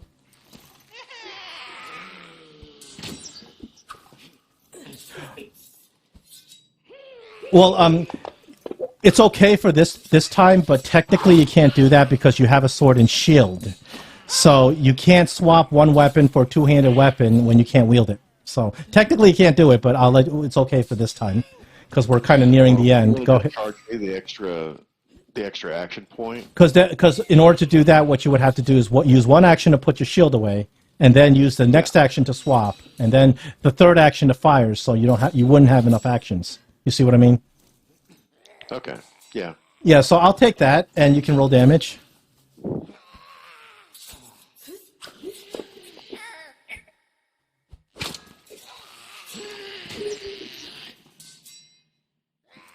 I'm not sure why it. That's actually, it should be wrong. That's wrong. It's 3 damage, not 5, because you had an effect that was giving you striking. Well, And yeah, he should have had the 2 extra. I think. no, it only applies to one weapon, not his bow. Oh yeah, that's right. So I will correct the guy's hit points, Sure. and that's the end of your turn. Kobold Scout number 3. He saw you. He swaps out to get his sword, and he's going to engage you.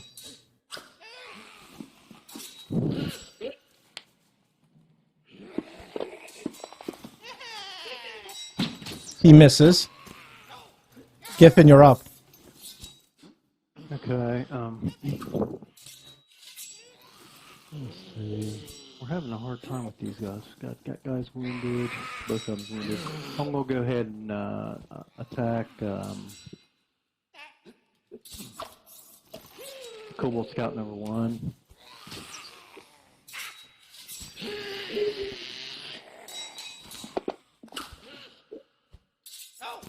And it's a hit. Ooh. And I might as well bling one at him again. You're doing well. Well, I was. Until you I saw even that. said anything. He jinxed you. I'm still going to try to hide. I'm bound and determined. Go ahead and roll your stealth. I got it. That was a little better. 16. That's a failure. Okay. These Kobold Scouts have high perception. It actually says failure on the Oh, no, don't ignore that. That's because I set a global DC, so ignore that. I see, Yeah, okay. ignore that thing. Okay. All right. Well, that's my 3 actions. Kobold Scout number 1. Whoops. Kobold Scout number 1. He's going to swing once at roll. Oh, no, he's got his crossbow out. He's going to swap for his short sword, swings once at Roland. Misses Roland. Then he's going to put some distance and move over here for a second action. For his third action, he's going to try to hide from Dragami and, well, he can't hide from anybody. Swap in action? Yeah, he did a swap, he did a swing, and he did a move. Never mind. He's done. Beetle. Beetle is going to say to Dragami, get out there, you big fella, and do some damage. And what I'll do is heal him first with my focus spell. So healing, I'm in Dragami real quick. Yeah, one action heal. Drugami's Heal. Okay. Okay, so he's all good. And then the other action is to instruct him to move over to attack Kobold Scout number 1. So go there. All right. So there's a little special condition. Drugami's that ledge is very, very narrow. So Drugami's gonna have to give me an acrobatics. It's a good thing you do that acrobatics. Yep. Acrobatics. He should be good at acrobatics. Drugami does a failure, but he doesn't fall in. He is just flat-footed. Off guard. Okay. If he had critically failed, you'd be looking for a new animal companion. So he's off guard, but you can go ahead and finish your turn. He is going to attack with his jaws. Try to take a big old munch out of this Kobold. And he misses. Misses. Merciel, you're up. That'll be all my turns. Alright. You saw that Drugami was having trouble standing on that ledge, so if you want to go that way, you're going to have the same trouble. Alright, so. Am I going to be able to...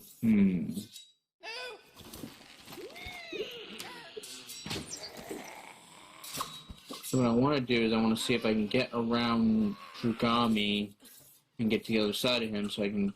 Well, there's two things in a way. Number one is you have getting across that ledge is going to require acrobatics, and if you crit fail, it's going to be a bad day for you. And the second thing is you can't really flank him because you don't have any room behind him. These kobolds are smart enough to not be flanked. Right. Okay. And you can't move past them either without tumbling. Also. All right. And that would probably take up a lot of action, so... Well, it would only take one action, but it's 2 rolls you'd have to try to do to get behind him. Well, couldn't he jump over the hole? He could, but he crit fails that jump, it's going to be a bad day for him. Yeah, you don't have to have a, do you? You have to have a roll and a jump? Aren't you supposed to be able to jump like 15 feet horizontally? I think it's 10 feet if he wants to jump. He can jump the ledge. He can take an action to move because you need a movement start to do that jump. Yeah. So he can take an action to move, and then he can jump 10 feet. He can do that, sure. Does that get him across the... That'll cost him 2 actions. And it gets him across the chasm, though, right? Okay. But even if he can get across, he can't really flank Scout number 1. Right. Okay. No. So if his back is to the wall, yeah. He's got 2 people like that. That doesn't count as flanking, correct? Nope. Flanking has to be opposites. Each other. Yeah, opposites. Yep. Does that include diagonal opposites? Yep. Okay. The rules are a little bit more funky with bigger creatures, but the principle's the same. I've got a better idea. I'll let Drugami deal with this kobold. I'm gonna move...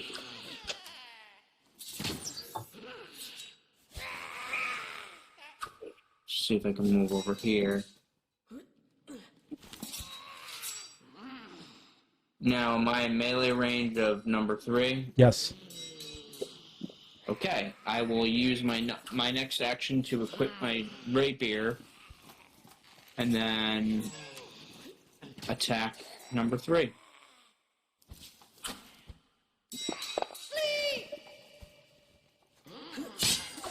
That's a hit on number 3.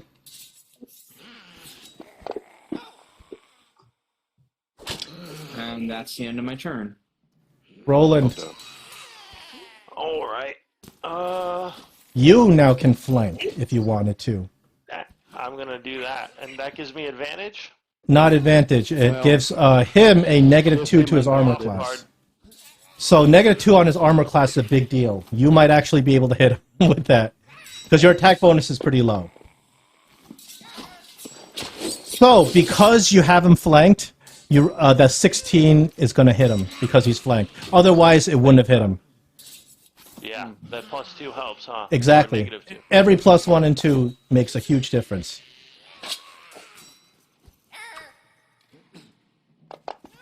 Good job. That second hit, however, not doing it. Valeros. It'll be done. Valeros, he is flanked to you. So you're looking to crit him, not just hit him. Yep. A question: would he be flanked to Maricel? No. So okay. So those two are flanking, but not Maricel. Maricel. Yeah. Okay.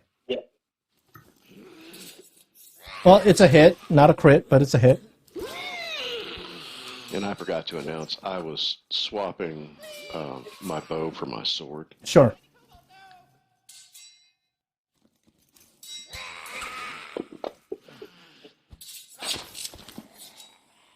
$13 points of damage.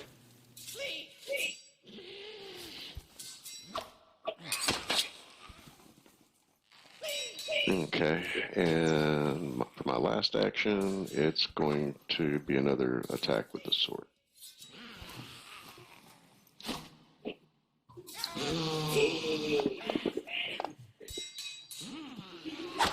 Not if you roll that low. Yeah. Got a hero point? Yeah, you can use your hero point.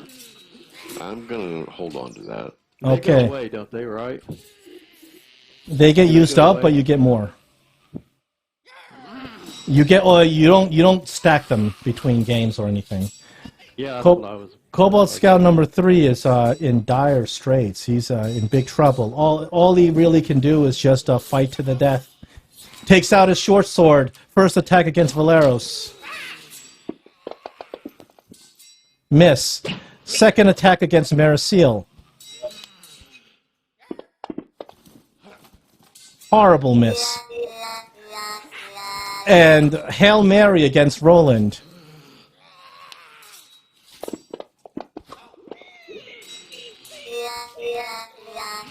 Thank God. Giffen, you're up. Okay. Well, let's see. I think I These can guys are see. harder than Zolgren. Let's see. They, in fact, are harder than Zolgren because Zolgren's a spellcaster. Yeah. Okay, I'm going to. I don't have line of sight on number 3, so I'm going to move up to there, and then attack Kobold number 3. He's not flat-footed to you because you're not Right. part of the flank. So, actually, that's a miss. I'm sorry. Because it says hit, but I have the flat-footed effect on him. It's a miss. Oh.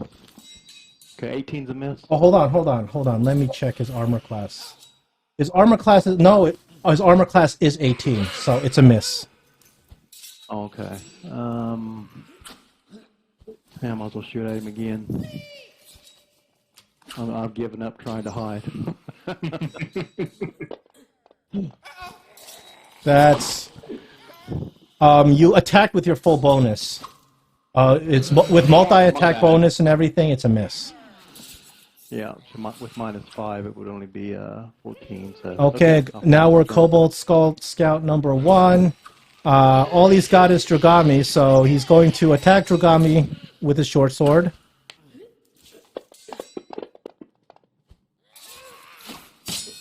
He manages to hit Dragami with his short sword. Why? That shouldn't have been 2 dice. I don't know why he rolled 2 dice. You know what? I'm going to subtract the second dice, so Dragami only takes 1 damage. Okay. And then, for his second action, he's going to flank Roland. So now they got a flanking conga line. And then he's going to try to do a multi-attack Hail Mary against Roland with flanking. He has agile traits, so his multi-attack penalty is not so bad. No, that's gonna hurt. Oh, yeah. He's got you there. Why is he rolling 2 dice? Roland, I'm going to subtract 2 out of that. I don't know why he has 2 dice, so I'm going to subtract 2. That's his turn. Whatever precision damage is. Oh, he does do 2. Precision is because you're flanked. And also, Drugami was flanked. I'm sorry, I have to put the damage back on. Drugami wasn't flanked, though. No, he was off guard because of the failing the acrobatics check. Ah. So, because you're off guard, he does do sneak attack damage. So I do have to reapply that damage I subtracted. That's the end of his turn. That's what I was thinking before. You're flat-footed. You should be taking extra damage. Okay, so Beetle, you're up again. I'm gonna whistle to Drugami to go flank this creature on the other side of Roland. Oh my gosh. Oh yeah, flanking conga line. Here we go. And then have him attack the Kobold. Hopefully this time with his just is he off guard? He is off, right? Yes. I know he doesn't have the off guard condition in him. There you go, I'll put it in. Okay, great. Whoa, Drugami crits him. Nice. This hopefully will end this combat. Oh yeah, that's it. That's it for him. He's gone. And then I will then produce flame on. Actually, no, I will do electric arc just on the one creature that is left. Now I'll curve it around everybody to try to attack. He fails. Failure. He's dead. Thank God. Nice. All right. So congratulations, you guys have killed the Kobold boss by the name of Zolgren. You guys have defeated the entire Kobold force. There's none left alive, except maybe the pet you heard about. Because of our time, I'm going to fast forward. You guys loot the this area for Zolgren's possessions, and you find a iron key. You find another eggshell necklace, but also you find an old rusty iron chest with magical items inside. I will skip the part where you have to go pick the lock, because if you spend enough time, you eventually will pick the lock, and you open up this chest, and there's a whole bunch of stuff inside, Nice. including a sword specifically designed for Valeros. It is a long sword. You take it out. It is a magical long sword, and it's smoking. Like, it just produces smoke. For one action, you can light the sword on fire, and it will do fire damage. Ooh. You get a wand of heal. I'll identify for you. So you get a whole bunch of loot, and I will put this all into the party sheet. Is the baton with the silvery tip a wand of heal? Yes. So that's what you have in your party sheet, because of what we got going on in our time. So once you take Zolgren down, you guys are feeling pretty good because you've completed your quest. You have the experience for completing your quest because your quest was to find what was stealing all that food, and that was Zolgren. After you destroy Zolgren and his forces, you have helped Tamili out and finished the quest. However, you kind of think to yourselves, when you interrogated Snoggy, you remember he told you about Zolgren's little pet. And you guys are kind of thinking. As you're sitting there thinking about his little pet. Do I have it here?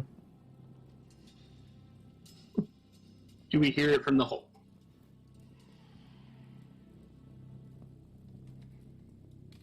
You hear from down the hall the scream of some horrific beast.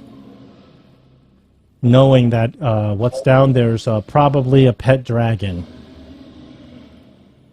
So it is up to you on what you want to do. because this a final fight is optional, and also we are at time. Because you guys did so well in the final battle against Zolgren, I offer to give you hard mode. You can fight the dragon in easy mode, normal mode, or hard mode. You don't get anything for beating the dragon in hard mode except some serious bragging rights, because nobody who plays this Pathfinder module ever fights the dragon in hard mode. In fact, most people, beginners, fight the dragon in regular mode, and half of them die. So those are your chances. And I'm offering it to you because I think you guys did great in killing the boss. And you guys do have a chance to beat him. Or you can say, you know what, we did our quest, we're going to go get our reward. This dragon, you know what, maybe we can let some more experienced adventurers take care of it. That's an option up to you. This is an optional boss. Dragon looks really good on a resume. I warned you, yeah, but I gave you fair warning about this boss. And this boss is most people want to fight it, and this boss is everything you fought up to this point has been nerfed to be like educational, teaching you how to play Pathfinder. When you fight this boss, you're playing. This is the real deal. I'm going to be trying to kill you, like the Matrix. You know, when Neo's with Morpheus.